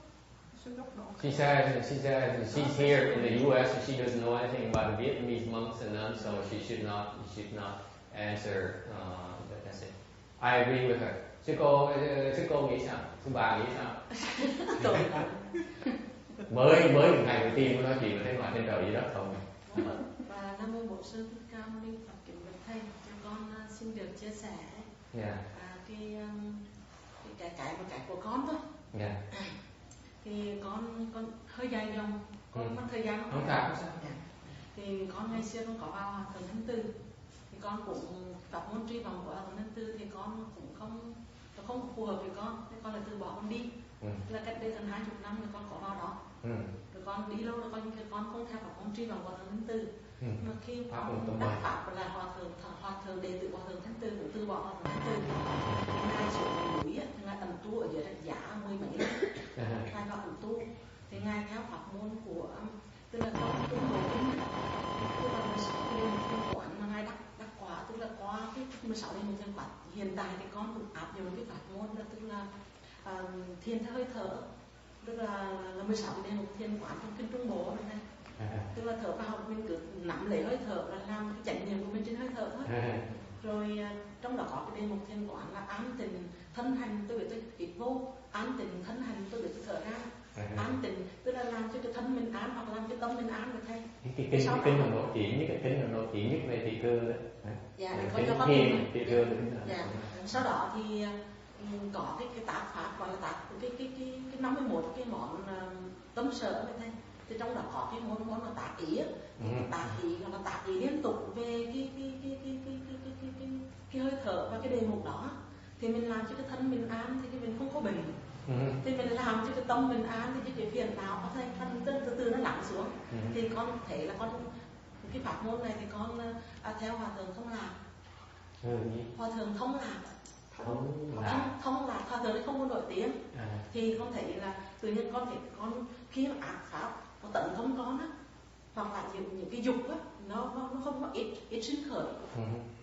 Thì con đây là cơ hội thì con cũng không phải là có những ở Việt Nam có rất nhiều vị ẩn tu như là ở trong núi mà không có danh tiếng, không ai biết đến hết. Thì khi nào mình có duyên thì mình gặp được vị đó thì con thấy trên bản thân con á, thì con cũng được gặp những cái việc. Con xin chia sẻ với con đúng sai. She said that she used to follow that famous monk, Japan monk, Vietnamese monk I knew about, and then she studied under him for a while, and she left him 20 years ago. Even she said a lot of his disciples also left him as well, and she followed another monk who also an ex-disciple the same Vietnamese Thai master, and then he's very obscure, not very well known, but he teaches his meditation based on the Agama, the most famous Agama Sutra about meditation. All the Hinayana meditation techniques are based on this sutra. Tất cả những cái phương pháp mà thiền về tiểu thừa, về nguyên thủy là dựa trong cái kinh đó. Tên gì thế cô? Trung Bộ. In the middle teachings, it called the Satipatthana Sutra, something like that. Okay. I used to memorize it. Hồi trước tôi nhớ cái kinh đó thuộc lòng luôn. You learn. It's about mindfulness of your breathing. Cái đó là cái ý niệm hơi thở của mình. Okay. So when you breathe out a short breath, you know it's a short breath. You breathe out a long breath, you know a long breath. So it's mindfulness of your breathing. Cái đó là ý thức được cái hơi thở của mình mỏng dài được. Okay. So that is the meditation sutra in the Hinayana teachings. Okay. And then she followed the 51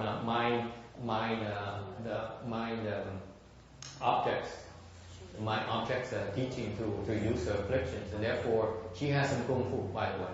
She's one of the rare nuns that has some kung fu. Sư cô này là một sư cô người Việt Nam đầu tiên gặp một kung fu. Sư cô cao. Okay. Sư cô mừng sư cô cái thành công trong cái việc tu hành của cô.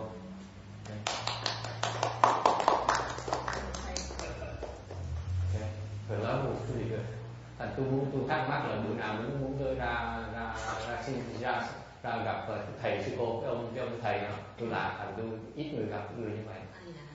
It's very rare for me because it's a pleasure for me because I see people with kung fu. I like it because it opens my eyes. Okay, and sư cô Liên Liên nói đúng, Liên Liên is right. You know, she has the good sense because among the three of them, she has the latest one, and she has the highest level of kung fu. Okay. Trong ba sư cô mà ngày hôm nay, sư cô ngồi sau đó, sư cô trình độ cao nhất, có kung fu thiệt sự. She has some real kung fu. Okay. She's a little bit raw. Kung fu nó hơi thô thì nhưng đều có sức dễ sợ. Chuyện nó lạ lắm. Because it's very rare for me to see it happen because all the followers, những người đi theo tu mà mấy ông nổi tiếng thiền sư đi trật đường. Mấy ông thiền sư Việt Nam nổi tiếng trong Việt Nam với trong cái thế giới này, mấy ông thiền sư đó là trật lất hết, không biết gì về thiền hết.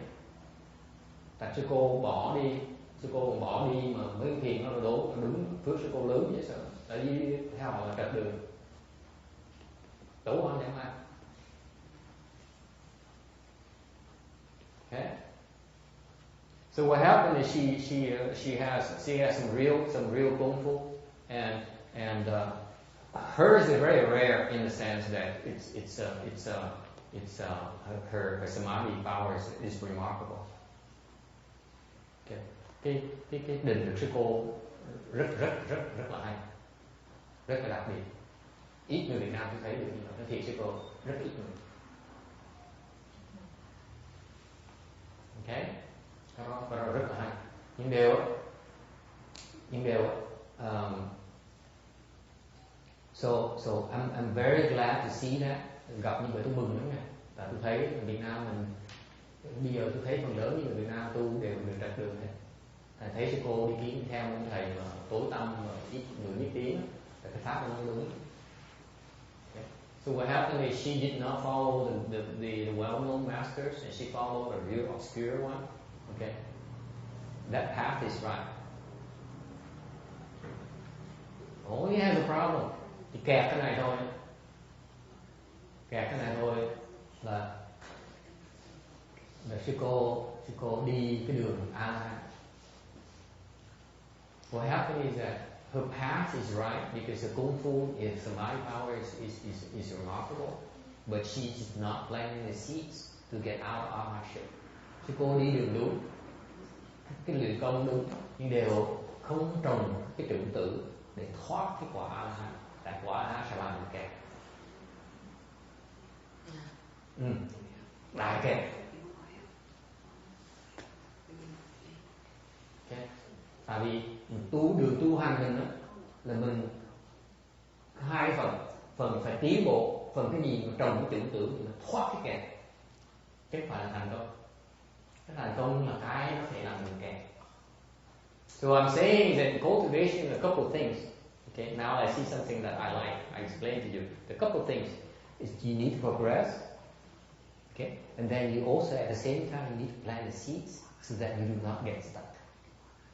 Your progress will get you stuck. Mình tiến bộ nó thể làm mình kẹt được. Nếu mình không trồng cái tưởng tượng để mình thoát cái kẹt đó khi mình tới cái bậc. Sư cô nghe hiểu không? Cho được hỏi. Dạ. Một bậc thầy, những cái cảm thọ mà bình thường cái tác động vào thân và tâm thì mình qua được. Thì thấy khi nào là mình sẽ giống như kết thúc cái mạng sống của mình bằng cái diệt thọ tưởng định, hay con không có hiểu được, xin thầy giúp cho. Kết sống mà thức là gì? Dạ không, như là cái định mà con là diệt thọ tưởng, diệt cái thọ tưởng định để mình nhập diệt sao? Very good. Được, hỏi cả. So she asked, she wants to know how to end she enter to attain the samadhi of ending her feelings. Cái đó là dễ, không có gì đâu. Cái đó là tam quả là hán được ngay.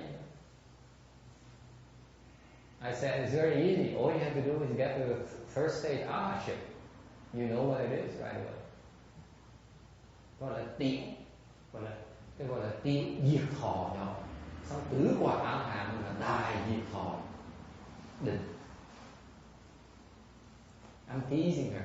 I'm saying, when you reach the first stage arahantship, it's called small ending suffering samadhi, ending feeling samadhi. When you reach fourth stage arahantship, that's called enormous ending feeling samadhi. So it's a tease. Trả lời sư cô đó, cái hướng là hướng như vậy.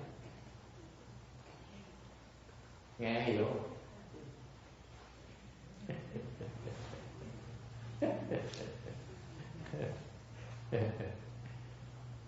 Cái diệt thọ đó vẫn còn kẹt.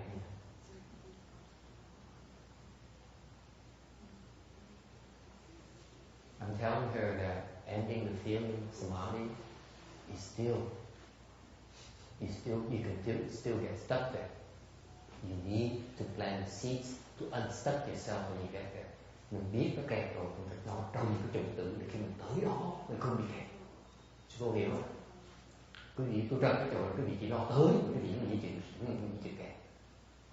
And tell them that their approach is that they so intent on getting there as a goal, so therefore they fail to plant the seeds to unstuck themselves when they get there.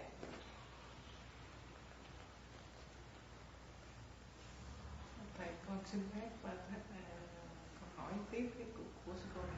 Tức là thầy nói là mình trồng cái chủng tử để đến đó không bị kẹt. Vậy kính bạch thầy, chủng tử nào để đến đó mình không bị kẹt? Chủng đại thừa không bị kẹt, tiểu thừa là bị kẹt. Đại thừa không bị kẹt. Tu là thừa. Chủng tiểu thừa sẽ bị kẹt. So she asked me, on her behalf, on the other Vishnu's behalf, is that what seeds do you plant so that you don't get stuck when you get there?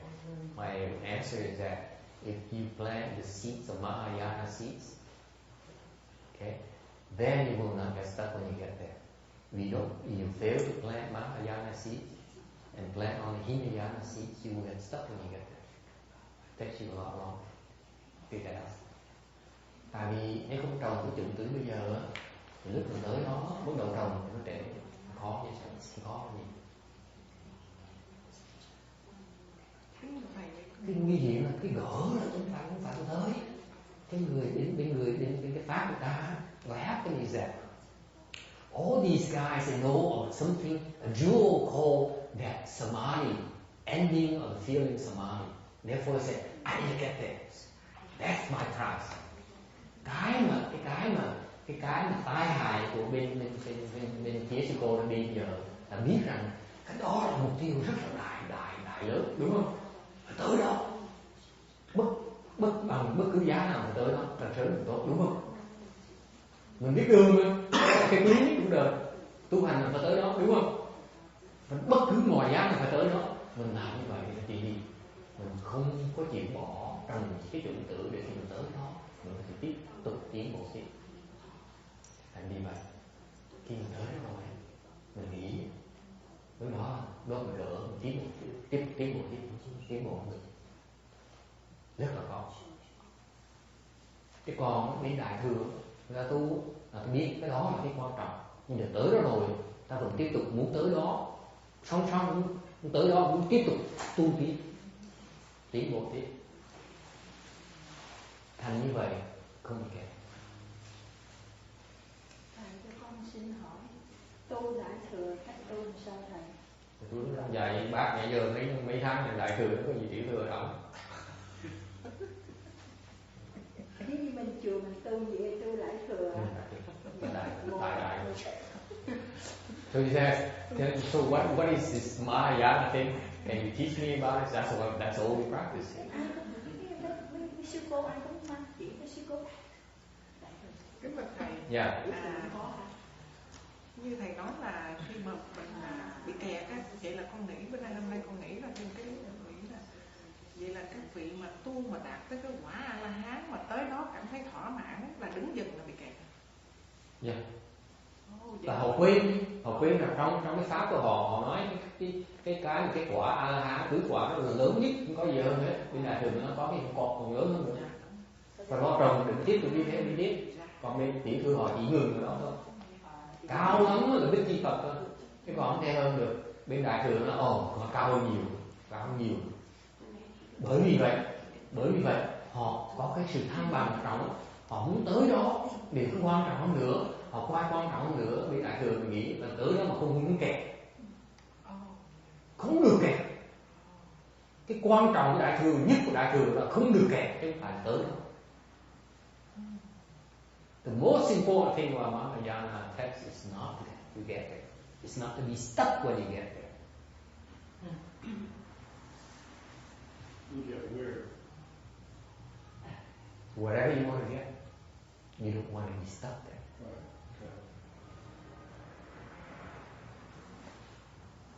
Okay?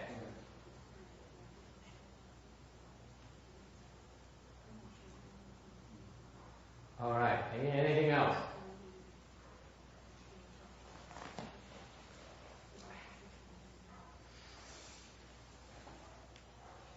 Yeah. Talking about making offering. Yes. So if we make offering to the Buddha image, is that considered making offering to the Buddha? Yes. Cúng cho những cái hình tượng của Phật Bồ Tát, có phải cúng cho kiểu như Phật Bồ Tát không? Có, không khác nhé. It's no different from than making an offering to them in person. Hoàn toàn không khác nhé. Giống như Phật còn sống mình tới cúng tượng Phật này không khác nhé. For example, you make an offering to Amitabha Buddha, the same you make an offering in person to Amitabha Buddha. No difference. Your blessings. No difference. So those people who make offering, they don't have to really get all the monks to make offering. make an offering to the images as well? Or there's a different type of offering? Well, not all the monks have the images already.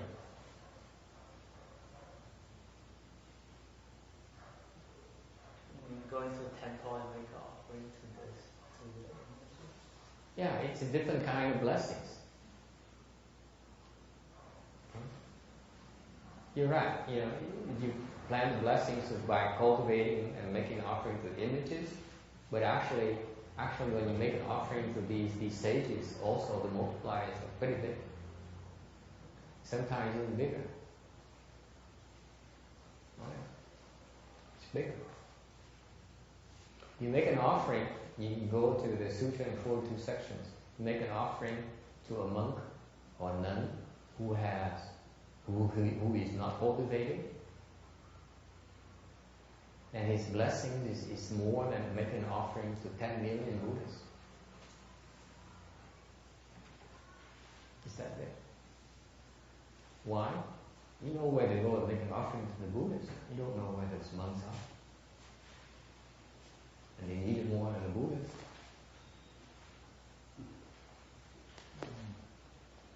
Hỏi, không lẽ hỏi về tại sao mình cúng 1.000 người làm gì mà cúng như Phật nó có cúng từ Phật cúng được từ Bồ Tát phước đức lớn, phước đức lớn. Cúng một người mà không còn tu nữa thì cái phước đó lớn hơn cúng một triệu ông Phật.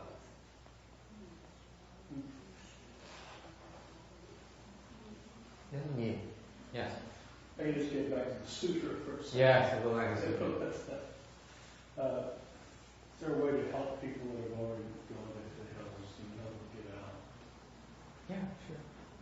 Just pray for them, dedicate mercy. You accrue blessings on their behalf. And when they have enough blessing, they will find escape. Right. And the escape is instantaneous.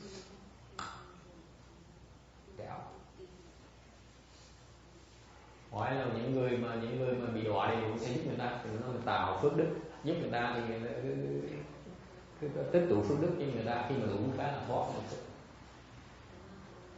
chốc lát thì thoát. Yeah. Thầy cho con xin hỏi một câu, giống như chùa mình giờ mình tu là đại thừa, nhưng mà cách tu tinh tấn đại thừa là cách tu sao? Con mong thầy hướng dẫn chút.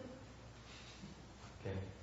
He said, so this temple we practice Mahayana, so what is the vigorous way of practicing Mahayana?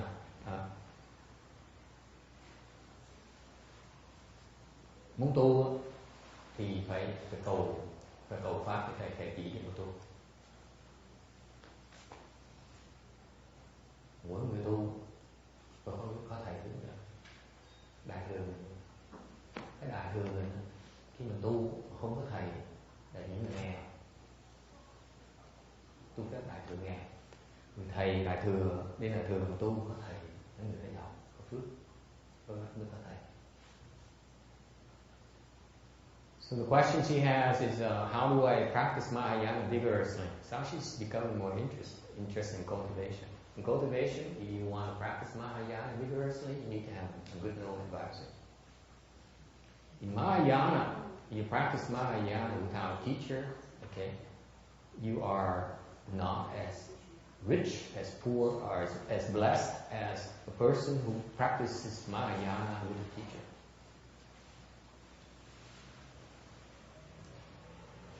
Okay? Because why? Tại sao vậy? Why is that? Tại sao có người mà có thầy có phước nhiều hơn? Tại sao vậy?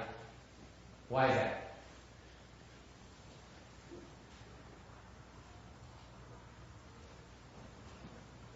You waste less time. Người thầy có biết đường, ta dẫn đường mình đi, mình không tốn thì giờ, bớt thì giờ. I can tell you that from personal experience that I was going from places to places, and you go like this. You don't know where you go. You keep on trying until you hit the right thing, and then you adjust. Okay. Lúc trước mà tôi cũng có thầy, tôi nghĩ tôi cũng có thầy, mà tôi cứ đi qua đi lại mà không biết đi hướng nào. Có người thầy người hướng cái tôi đi thẳng băng, nó lại cái gì? Ok. Người thầy, người ta dọn đường cho mình, mới gọi là thầy. The teacher is the person who paves the way for it.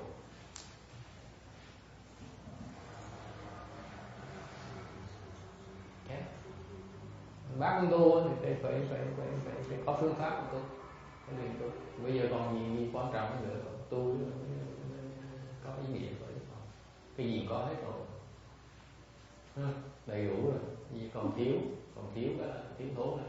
Đâu mình chết để đâu, đó là cái chuyện vấn đề đại trọng.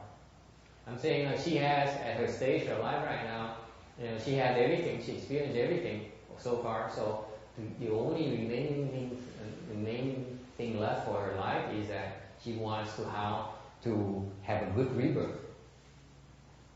That's the most important thing now left for her. Okay, so she needs to devote all her energy to obtain a good rebirth. Và dốc sức tinh tấn tu để mà được vãng sanh. Nó gì quan trọng? Như con cái nó xong rồi, nhà cửa xong rồi, cái gì xong hết, còn cái mình chưa xong thì sắp chết. Phải cố gắng tu, sắp chết rồi mình làm sao mình ở sanh này đừng chạy, đừng đi làm. So what happened is bên cạnh thường mình sẽ có là mình có cái pháp bên tình độ, có pháp bản sanh, có nghĩa là họ tới một cái họ ra sanh với tình độ một cái là một đời là họ thành Phật nên không có chuyện luân hồi nữa. Sơ quả phải sanh xuống quả người đến 7 lần mới thành A La Hán. Ok, còn chậm sống A La Hán rồi sẽ bị kẹt A La Hán từ quả A La Hán. Và có người giúp đỡ, có thầy giúp đỡ A La Hán thoát được. What happened is that I said, unlike kinhÄ where even if you reach first stage Arhatship, you still have to come back here to this human realm 7 more lifetimes before you reach fourth stage Arhatship. And even when you make the fourth stage Arhatship, you still need to find a teacher to teach you, to help you unstuck yourself for you to move on. Whereas if you go to Pure Land, you have a teacher all the way to Buddhahood. One lifetime. Ngược lại khi mà quý vị tới qua Tịnh Độ một cái là một đời thôi á, là có thầy dạy được từ đầu chí cuối tới khi mình sanh là Phật. Yes. So how long does this lifetime take in Pure Land? Forever. So that's all. Forever. So This lifetime here, we have like 60, 70, 80 years. Yeah. Okay. How much can you accomplish in 80 years? Not a whole lot. For you to accomplish higher levels, you need a lot longer lifespan. A lot more blessings. I actually read that by their time, that Pure Land Buddha's bliss has only been there for 9 days. But one of the supers. What? Their days would be incredibly long.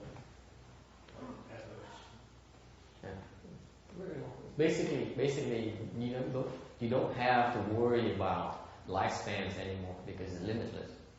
As long as it takes for you to become a Buddha, you got it made. Whereas here, our lifespan is limited. You only can do so much with this limited amount of time. Có qua Tịnh Độ là cái cuộc sống nó vô lượng, cái đời mình nó dài vô lượng, là mình đủ gì rồi mình tu pháp gì mình sẽ tới chỗ. Còn cái cõi này mình thời giờ rất eo hẹp, thành ra cái pháp Tịnh Độ mới được chế ra, truyền ra cái cõi này để cho mình thoát ra, mình chạy qua chỗ khác, mình không còn lo. Còn cái cõi này mình phải lo bản thân, chứ còn mình lo mình tu bất cứ thành A La Hán đi nữa, mình phải trở lại, mình vẫn bị kẹt. Còn qua bên kia một cái mình không còn bị kẹt. Cái đó là cái tiên hệ, cái văn hóa người Tàu hơn người Âu Châu. This is what the Asian culture is much superior than the Western culture in that sense. The Western culture is stuck with the short-term horizon, planning horizons. The Asian culture much longer. You Westerners don't have that. Okay? This is the best that the Asian culture has to offer. It's not these stupid things like cheap goods from China. All those are nothing. The real gem in Chinese culture, Asian culture, is the Pure Land Dharma and pure reality. Cái văn hóa người Á Châu mình, cái quý nhất văn hóa Châu mình là không phải là mình biết tiết kiệm, mình biết làm phước, còn là cái văn hóa Châu mình, cái khoa quý nhất của văn hóa Châu mình là cái pháp tịnh độ. Không có gì quý hơn cái pháp này. Người Tây Phương xa thua Âu Châu, Á Châu mình xa như vậy, không có cái pháp này. Họ bị kẹt vào cái thiện cận của họ, không thấy được. And that includes Hinayana, bên nguyên thủy cũng vậy, không thấy, không có cái pháp tịnh độ, thành bị kẹt. Okay. If you make it to the Pure Land, that's it. Quý vị mà qua được cái tịnh độ rồi, okay, là chắc chắn sẽ thành công, không cách nào mà thất bại. Còn whereas right now here today, it's very hard for you to get a 4th stage arahantship. Ngay trên này, cái cõi này, bây giờ có công phu tu nữa, muốn đạt tới cái mà cái diệt thọ định đó của tam quả, cái tứ quả, rất là khó. Cái tam quả là khó, từ cái diệt thọ từ tam quả mà qua cái diệt thọ của tứ quả, nó khó, không thể tưởng được. Không thể tưởng cái những cái tưởng nó khó chừng nào. Okay. Mà sức được bao nhiêu, còn bao nhiêu năm tu được tới cái tiền đó, tới đó gì làm gì cũng bị kẹt như vậy, càng phải chết.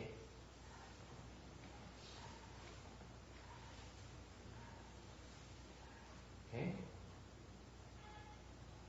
So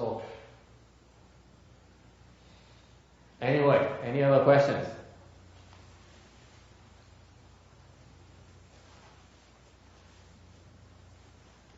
Gọi là thấy được cái tiểu lợi trước mắt, mới thấy được cái đại lợi uổng rồi.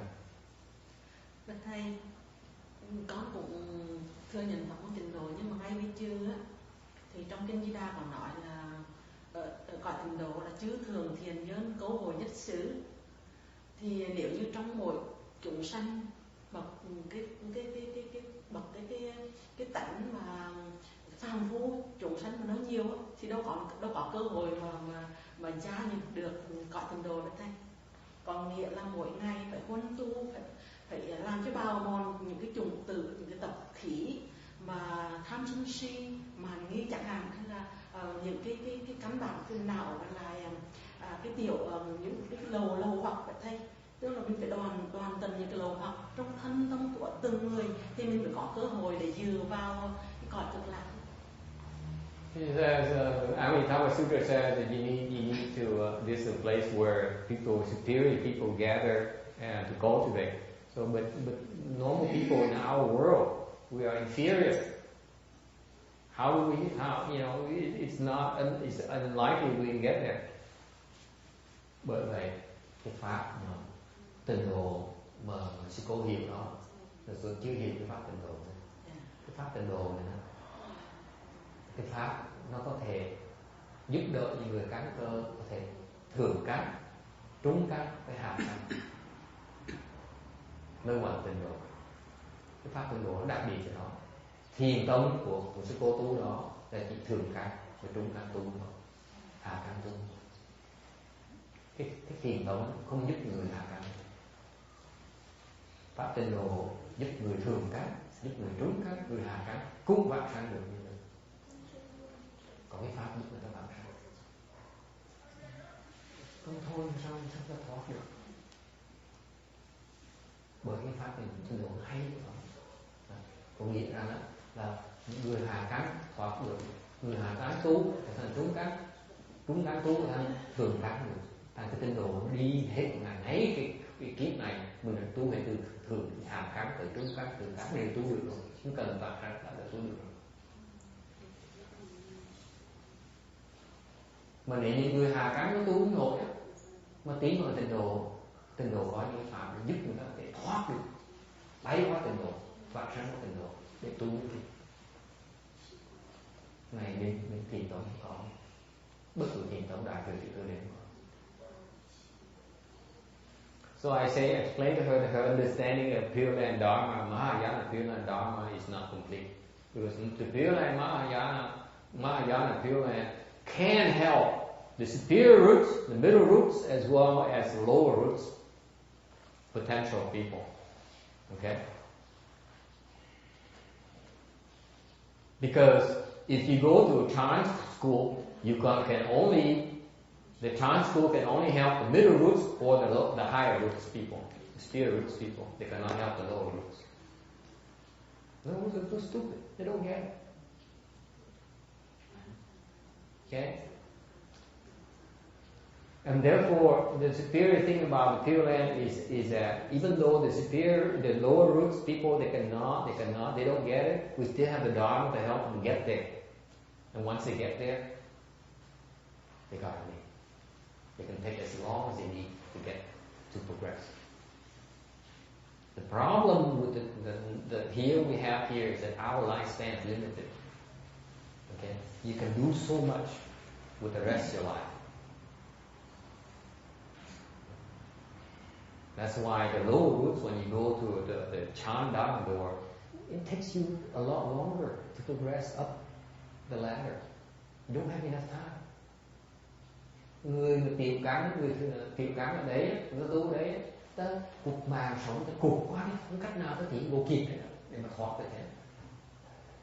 Làm sao mà sư cô có cái phương pháp sư cô thì dạy được người ta thiền không? Cái tu không? Quán hơi thở, cứ quán đâu nổi. Làm sao nhỉ? Tại vì bị họ quán hơi thở, để bị dạy quán hơi thở đi. Quán hơi thở thì họ từ Hà Cang chừng nào cũng nghĩ quán mấy chục năm mới tới được trú các, mấy chục năm mới tới được thường các. Đó là mới quán hơi thở thôi. Thấy khổ vậy sao? Mình dẫn cái đường Phật thể thẹt. I'm pointing out to her that let's say the Pure Land Dharma, let's say you teach them the lower root people meditation. Okay, it's going to take them a long time, 10 years, 20 years before they can accumulate enough blessings to make it to the middle level. And then another 30, 40 years to make it to the superior level. Okay, by then they probably have to face death. Okay, and then what? Starts over again. Whereas if you help the lower root people somehow get reborn to the Western, to the Pure Land, okay, the lifespan is not an issue.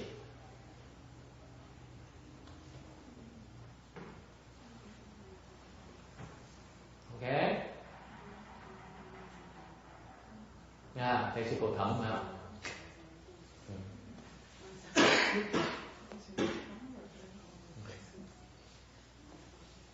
Chọn cái pháp cái đúng, chọn đường thì đúng.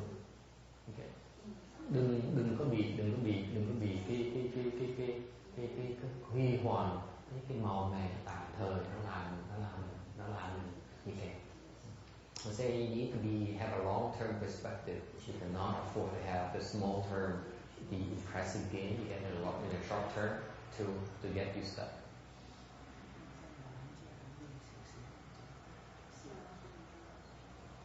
Okay. Let me put it this way. Nói cho nó thẳng cái gì nghe. Ngày nó đừng chạm thêm tí nữa. Okay. I have yet to see a Vietnamese go beyond 4-stage hierarchy. Tôi chưa gặp người Việt Nam nào quá và tứ quả. I have yet to see one.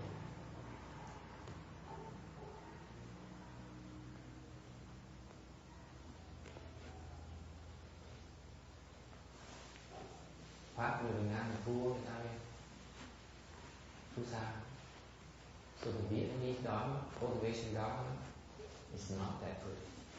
Not as good as the Americans. Thua người Mỹ. Người Mỹ đại thừa mới qua mấy chục năm thôi mà người Việt Nam thua sao? Thua người Tàu không thể sao? Tại sao không thể tưởng?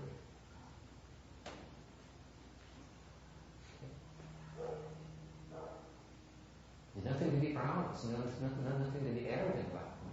Thua xa, đừng có tưởng mình giỏi, mình thua xa lắm. Việt Nam rất là ngạo. Vietnamese is very proud, too arrogant.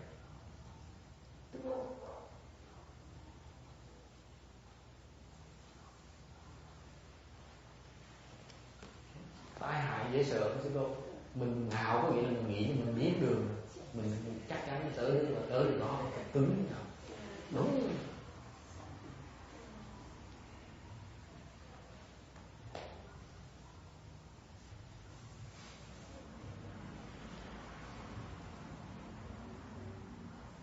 I know I'm saying things that are hard to believe. Tôi nói những cái chuyện là khó tin lắm. I'm telling you.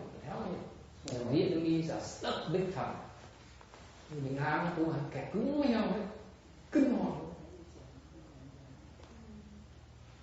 Mà tự mãn dễ sợ. Very, very, very arrogant about it. We can go with it. We want to go with it. Look at the Chinese. They don't have to go with it. They only go with the rest. Người Tàu chỉ có cúng chùa, xây chùa nhưng biết tu. Tụi tôi người Việt Nam biết tu.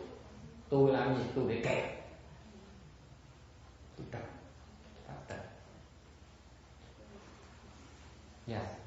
No, the Vietnamese, how stuck are the Christians? Oh, Christians way too long. Những người Công giáo cũng thấp quá. Okay.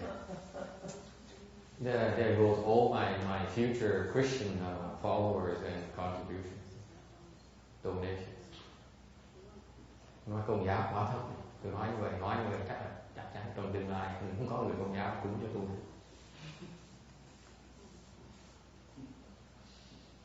What do you think? Christians way too long. Well, a lot of it is really a bunch of nonsense. So you get like that too. No, it's not nonsense. They're doing something. A lot of things are right. Well, it's just that the dharma, the training dharma, is not significant. The training dharma doesn't exist. There's no meditation routine in Christianity. Oh yes, there is. Are you kidding me? Where? It's just not as good as ours. That's all. Not in the Baptist church. It's not. I will tell you this. Okay. John Paul II, his disciples, their accomplishments are pretty good. Okay. And it's not the mainstream Christian training. Okay? So you cannot say they're all bad. Well, Okay? okay. I will tell you that John Paul's attainment is higher than the Vietnamese Buddhist monks. Sure. Tôi thì nói vì không nói là những người Công giáo là cái phương pháp tu là trật, tôi nói không. Nói chung nói nhẹ cũng được. Và cái ông Đức Giáo Hoàng mới chết vừa rồi, công trình ông cái công phu Giáo Hoàng còn cao mấy công phu người ta đi Việt Nam. His level was very high. John Paul II, his level was very high. Right. He has many disciples. Yeah, You do not come to this world with this level and not leave a lot of disciples around to take care of, tidy things up, tie loose ends up. Ông Đức Giáo Hoàng John Paul cái gì là công phu cao gì cao phu là hơn A La Hán. Ông tới đây đem một mớ đệ tử tới đây. Okay. Thì ông bỏ đi rồi đệ tử ông đang lo công chuyện. Một thánh người ta tới không cách nào mà có đệ tử lại. Thành nào nhiều. So it's not in mainstream Catholic or Christian training. But they do. They have their own particular brand of Dharma. I never heard of meditation in Presbyterian Baptist Church. Well, they do. In my temple, where in around Catholic Long Beach, they have a Thursday meditation thing at some kind of temple, some kind of Christian church or something. Was it Chinese Christian church? No, I don't know. Well, I will glad to drive around and give you the phone number, and you can go and learn.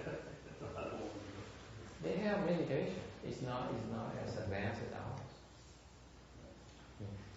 The Hinayana meditation, you reach her level, for example, that they understand meditation. Cái trình độ sư cô biết thiền rồi. Okay. At her level, she can teach meditation. Okay. But the way that they're taught meditation is taught by the Christians is a joke. It is meditation, but it's for very, very old level. Just like Thích Nhất Hạnh teaches about smiling and breathing, it's nonsense. Smiling and breathing. I like that. It's stupid, dumb. Hẳn như cái tuồng tôn giáo nó dạy, họ dạy cách thiền, họ thiền cũng được trình độ thấp. Hẳn như cái trình độ mà ông thầy ông dạy mà mỉm cười cái thở, cái mỉm cười nó khác tầm bậy.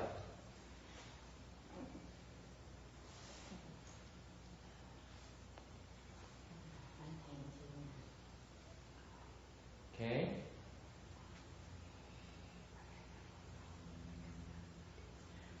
Anything else? Yeah. Dạ hỏi bậy đó đi.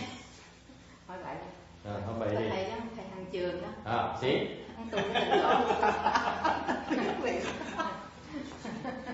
Cái trình độ của thầy hàng trường. Đừng có hỏi người khác đi. Hỏi vui. Thầy với con có một câu này, thầy trả lời câu đầu trước thì thầy giải quyết. Con nghĩ rằng các vị mà tới cái quả vị thứ ba, thưa thầy, sau khi họ không tiếp được nữa mà bỏ cái thân này, rồi có thể được giải thoát không, hay là thể trở lại làm người tu lại từ đầu? Không. Cái chuyện mà mấy ông tu thầy thời Đại Khái như này, những người trả lời, I'm going to answer a question about particular hoàn cảnh. Okay, and you shouldn't ask these stupid questions. But since you asked a stupid question, I give you a stupid answer. Hỏi câu hỏi ngu si, tôi trả lời ngu si. Okay.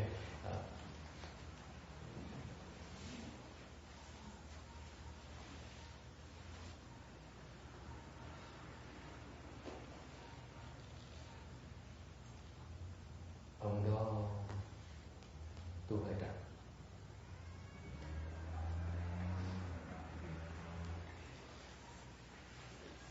Trật đường. And tell you that he is on down the wrong path. Okay. So the question that the Bhikshuni here in the back says that, so for example, you reach first stage ownership, can you obtain liberation? And you need to come back here to serve. Cái tam quả là có nghĩa là bất khứ lại, có nghĩa là họ chết một cái họ sanh lên cái quả trời bên kia ở, thì họ tên họ tu một kiếp họ thành tứ quả tự động. What happened in the first stage arhatship is a non-return, meaning that they end the life here, this very life here. They are reborn in the heavens, upstairs in the heavens, and will live there in the heavens, cultivate in the heavens there for one lifetime. And then at the end of the lifetime, we will become a fourth stage arhat. That's the nature of the blessings. Bởi vì tam quả nó khó như vậy. Tại vì mình tới đó mà chắc chắn sẽ được tứ quả. Cái này mình khỏi kiếp này mình đắc được cái diệt thọ định tam quả rồi, thì mình chết mình sẽ sanh quả trời tự động, không ai đụng mình được hết. Đến đó rồi tự động mình thành tứ quả, tự động mình tu thành tứ quả. Okay. Lúc đó mình mới bị kẹt. So what happens in the first stage arhatship, you make it to this lifetime here. Okay, you guarantee there's nothing you will not fall. You will be reborn in the heavens, in the first stage arhatship heavens, and live there one lifespan, cultivate one lifespan, and then you attain fourth stage arhatship automatically on your own. That's when you get stuck. You get stuck. Unless there's somebody there helping you out. Yeah. Unless there's somebody there. Yeah, unless you find a teacher. Right. Thì mình không kẹt, trừ khi mình gặp một người thầy thì giúp mình, không bị kẹt. Okay. So, what's this exception here? Làm sao mình gặp người thầy như vậy? Tại cái người tứ quả phải gặp thầy mới gỡ được, không có thầy gỡ được. The fourth stage, they need a teacher. Without a teacher, they cannot get unstuck.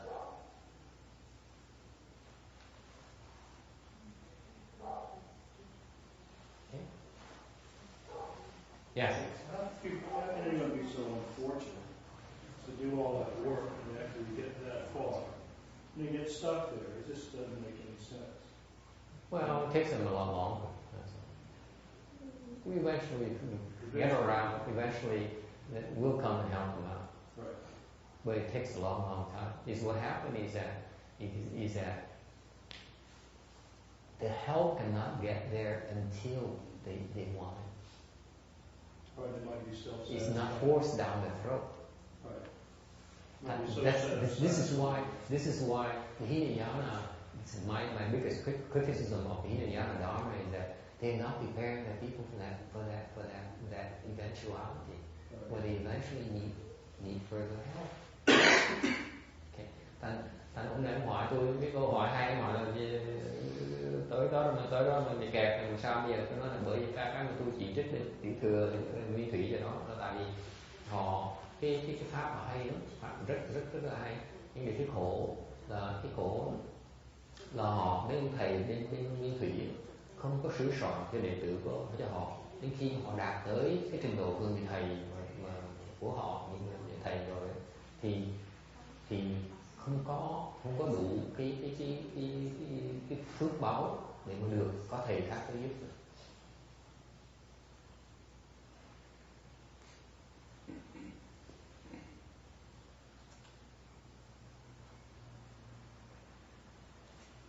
Bởi vậy mới bị kẹt. Okay. Anyone else? I think we should move on because it's way too deep now and more deeper than I want to go into. Cái này đi sâu hơn tôi không muốn nói nhiều quá. Okay. Sure. 596. The squeezing mountains. Do we have hell? Địa ngục. This is the thing that happens when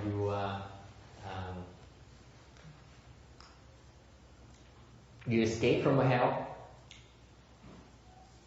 and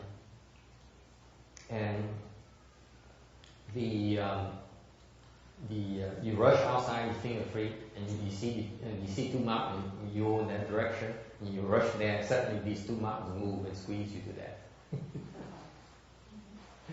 Mới thoát được cái địa ngục, mừng hết lớn luôn. Mỗi điều thoát ra khó dễ sợ. Mấy cái tù nhân ai cũng muốn thoát địa ngục, khổ mà ai muốn ở đó đâu, chạy hoài mà chạy không được thôi. Một khi thoát được rồi mừng dễ sợ, chạy ra thoát được thấy cái khoảng trống có hai giữa núi, như hai cái núi có cái khoảng trống, chạy cái đó bụi như cái xe nó kẹt là cái gì? Giảm ai dễ sợ. Lúc hai đứa như vậy là trước sau bụng như lửa nó phực lên, thành chạy luôn cũng được, chạy tới cũng được, thành cái núi từ từ nó kẹt từ. So what happens is that as soon as you get to that open area, suddenly fire breaks out ahead of you and behind you, so you can no longer backtrack or go any further, and then the mountain starts moving and squeeze you to death. And they crush them, and what it says here, blood flows like river, bones and muscles all become smashed. Thành ra mấy người chết nhiều độ nước máu nó thành sông luôn, rồi xương cái thịt nó nát giống như là chảo. Đây phần tận tường đây dễ sợ. Mình lo làm nhà suốt đời mình lo mình sung sướng mình đầy sướng nhau, xong mình vậy á mình đi tắt đường gác rớt xuống rồi cái cảnh này thôi đáng sợ nhá. Sướng tí xíu nè, mình sướng đây có vài năm còn xuống đời rồi kiếp. So what happens is that you live here, you enjoy life here, enjoy your life here for 60 years, 70 years, and create all these offenses. Eventually, when you die, you fall down there, and you have undergo all these types of suffering and tortures for aeons without end. Okay. And this is from oppressing others with worldly power. Cái này tại sao vậy? Tại dùng uy quyền mà ăn hiếp người ta. Okay. Áp bức người ta sau buồn sự gì hai cái giày đuối nó kẹt lại, nó đè cho mình chết luôn. Thế nó fascinating, thấy cái ca tấn hay dễ sợ. Mình đi áp bức người ta thì bây giờ sau một con núi áp bức mình lại, kẹt mình lại cho mình chết luôn. I find it fascinating all these things. Piercing spears, 597. Phóng giáo. The spears here are bigger than the fiery arrows, and then the pierce his holes and kill you. Mấy cái giáo này nó còn lớn hơn là mấy cái mũi tên lửa hồi nãy nữa, mà nó đâm cái thân mình, cái lỗ nó lớn như sợ, đau đớn như sợ. Excessive killing karma, especially with fighting opponents. Tại sao vậy? Cái quả cái nhân đó là tại mình sát sanh nhiều quá, tạo sát sanh nhiều quá. Nhất là mình thích đấu. Okay. Yeah. So for example, the gentleman back there who says, I love to go become a soldier and kill, defend my country. Okay. This is one of his destination. Những người mà thích đi lính mà nói là tôi đấu tranh để mà bảo vệ cho quốc gia này, họ đi giết người, vì chính nghĩa. Đây là cái địa ngục mà sẵn sàng để sửa soạn để cho họ tới. Yes. I'm thinking about in war times. Yeah. The bodhisattvas manifest as leaders and to help people to say fight the war, resolve the war. Yeah. Then after that, bodhisattva goes to the hell. The resolution of killing. If they cause those seeds, they will have to go to the house to pay. Probably they won't go to the house. They created the seeds to fall by doing that. But for them to fall, the seeds need to mature before they can fall.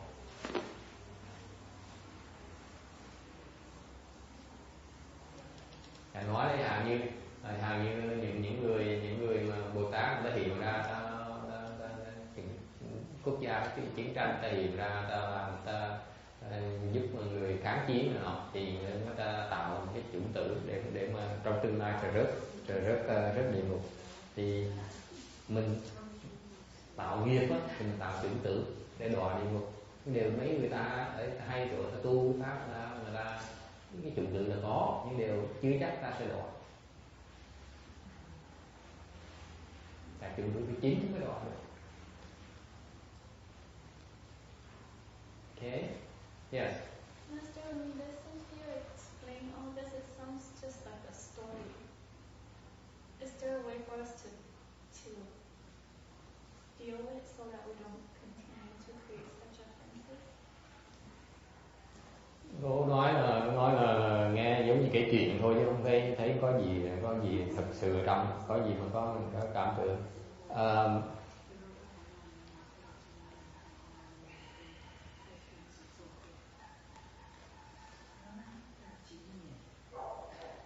Is there a way?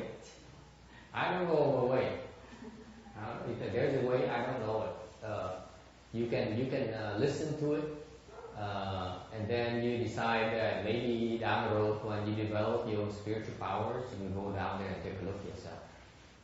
It's not meant for you to experience. It's meant for you to tell you about it, and then eventually you have your own abilities to go and check it out for yourself. Cái pháp là nghe mình giảng thì quý vị biết những khái niệm này thôi. Rồi xong trong tương lai quý vị có thần thông, quý vị tự động xuống suy nghĩ một coi, thấy.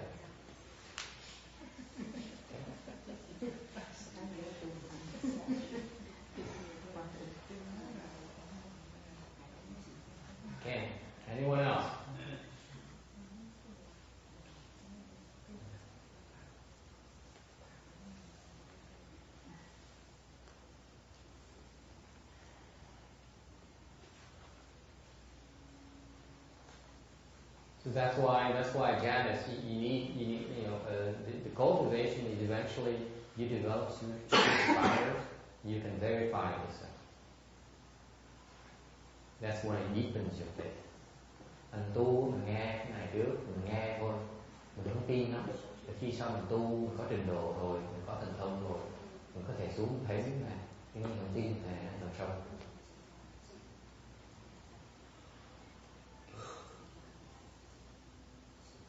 All right. Anyone else? 598. Iron carts, hell, cái địa ngục xe sắt. They're crushed to death by some iron carts that go back and forth. Cái này có cái xe bằng sắt, nó đi qua, nó vui đi tới cái thân mình cho mình chết từ từ. Okay. So the first time it goes over you, probably you lose all the things you just ate. Lần đầu tiên chắc xe nó cán mình, chắc là bao nhiêu ăn ọc ra hết. Okay. So the back up over you one more time, là cái gì kéo qua một cái lúc đó chắc cái ruột non nó lòi ra, cái nó phọt ra từ cổ ra. So what happens second time, it backs up over your body again. Now your small intestines are protruding through your mouth. And then it goes one more time, now it's your large intestine. Lần thứ ba nó đẩy một cái. Is that graphic enough for you, Janet? Đẩy lần thứ ba một cái, lần này cái nó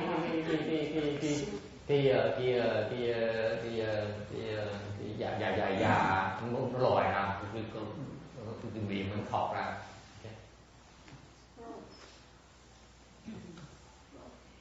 Yes. It's a terrible thing because you don't die in it. It's the suffering nature. You see yourself, things going out your ears, your nose, your mouth, your eyes, and so on. Okay, and you're not dead yet. So Shakyamuni Buddha, when he was was cultivating, he opened his spiritual eyes, and then he saw the sufferings. That's when he brought forth a mind of great compassion and vowed to save all offenders in the house. Wonderful. That was good. Thành ra lúc mà ngài Thích Ca Mâu Ni là tu, ngài mở thần thông, ngài mở thiên nhãn, ngài thấy được cái khổ trong địa ngục, mà những phát cái tâm đại bi mà ngài phát nguyện ngài chỉ muốn tu thành quả để thế lại mà cứu tất cả những chúng sanh trong địa ngục. Yes. So does that mean he's Earth Store Bodhisattva as well? No, he's not. Rồi Thích Ca Mâu Ni có phải là Phật Địa Tạng mà Bồ Tát không? Hai người khác nhau. Different goal. Hai người tu khác.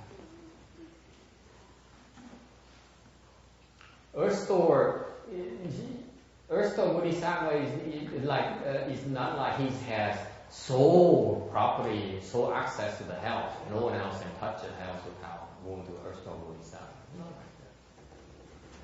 Shakyamuni Buddha also says for the hell, but he doesn't talk about it. Shouldn't be stuck on that concept. Hỏi như vậy là Địa Tạng Bồ Tát phải được ngài Thích Ca Mâu Ni nó không, hai người khác nhau. Tại vì Thích Ca Mâu Ni đừng có nghĩ rằng ngài Địa Tạng Bồ Tát là gọi là u minh giới giáo chủ, có nghĩa là ông là chuyên môn làm giáo chủ cứu mấy người địa ngục, có nghĩa là mấy người Bồ Tát các Phật khác không có quyền cứu người ta đâu, ai không có quyền cứu ấy. Thực ra là Phật là ngài Thích Ca Mâu Ni, ngài Diệp Sư là đi cứu ở trong địa ngục nhiều lắm, nhưng người ta không nói. Only Earth Store Bodhisattva is the only one who claims that he's a master of the house. Actually, there's plenty of bodhisattvas and Buddhists down there helping them. Thì ra là không phải một ngài Địa Tạng Bồ Tát ở dưới đó không? Ở dưới địa ngục toàn Phật với Bồ Tát không? Nhiều không thể tưởng. Okay, does it help? Okay.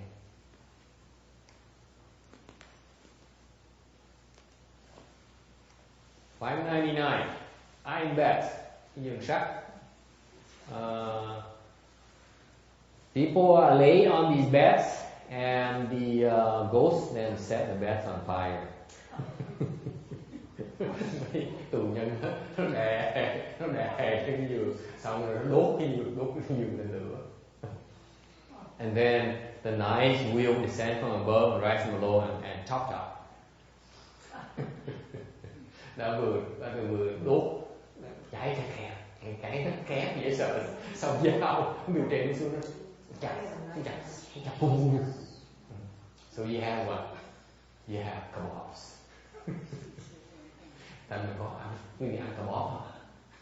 Cái đồ cái thịt mà nó cắt ra xong nó sâu qua cái thịt sâu đó mà, xong nó nướng. This is what you get at this house. Okay. And this is where the kebab lovers go. Bởi vì những người thích ăn kebab á là sẽ tới đây.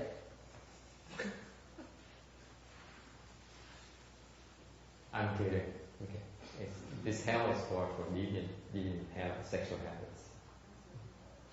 Mấy người tà dâm hay xuống đây rất là nhiều. What is deviant sex? Hey young man, what's deviant sex? What is that?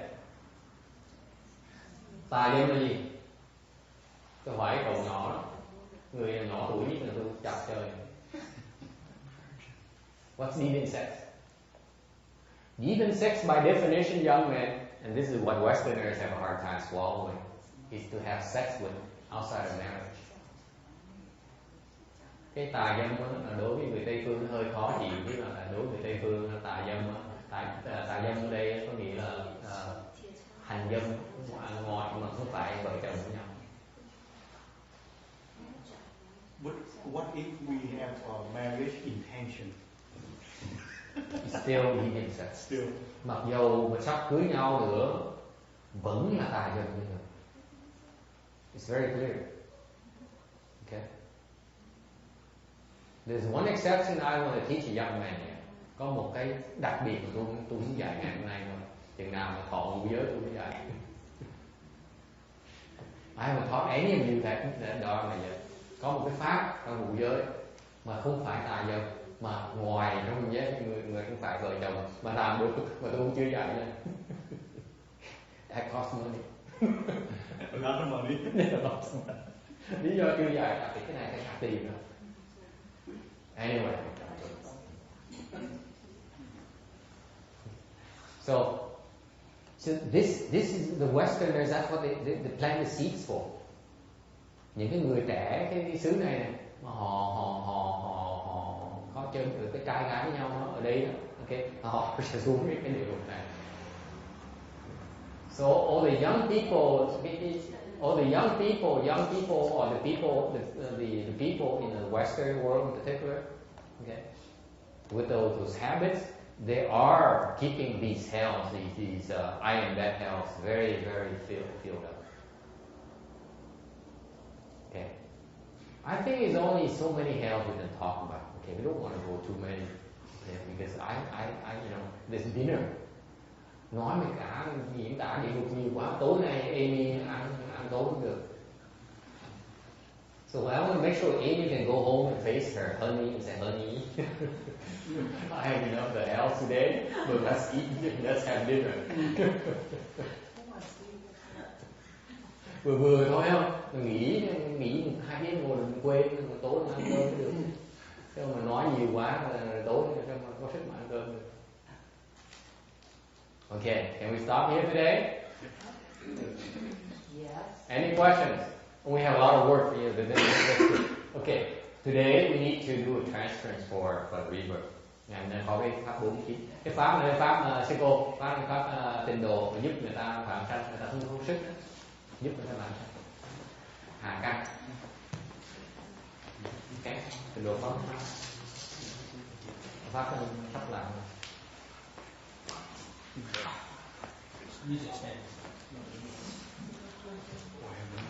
Yeah.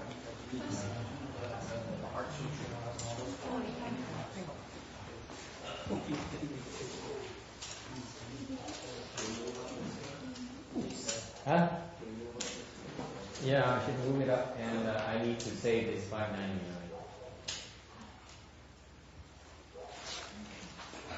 Yeah, you remember.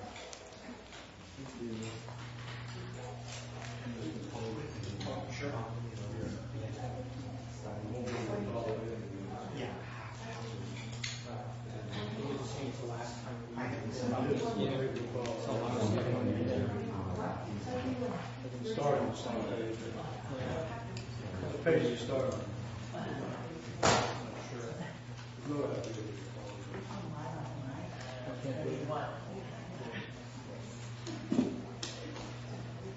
It doesn't say that you take the page.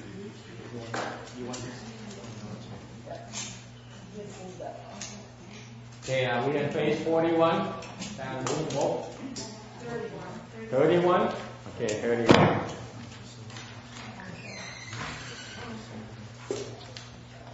Có cơm. Con lại.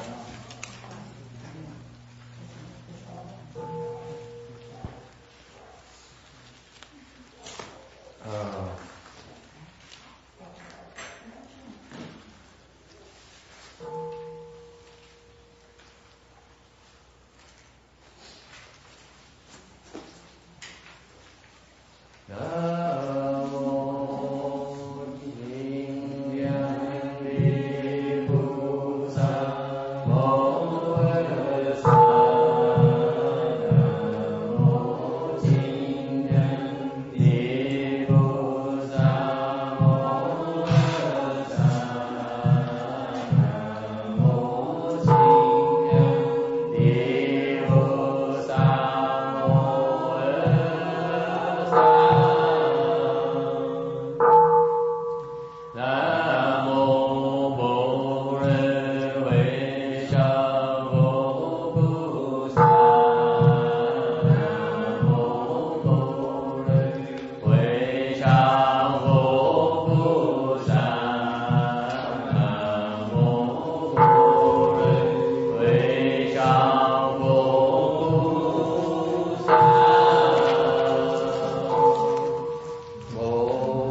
Amen.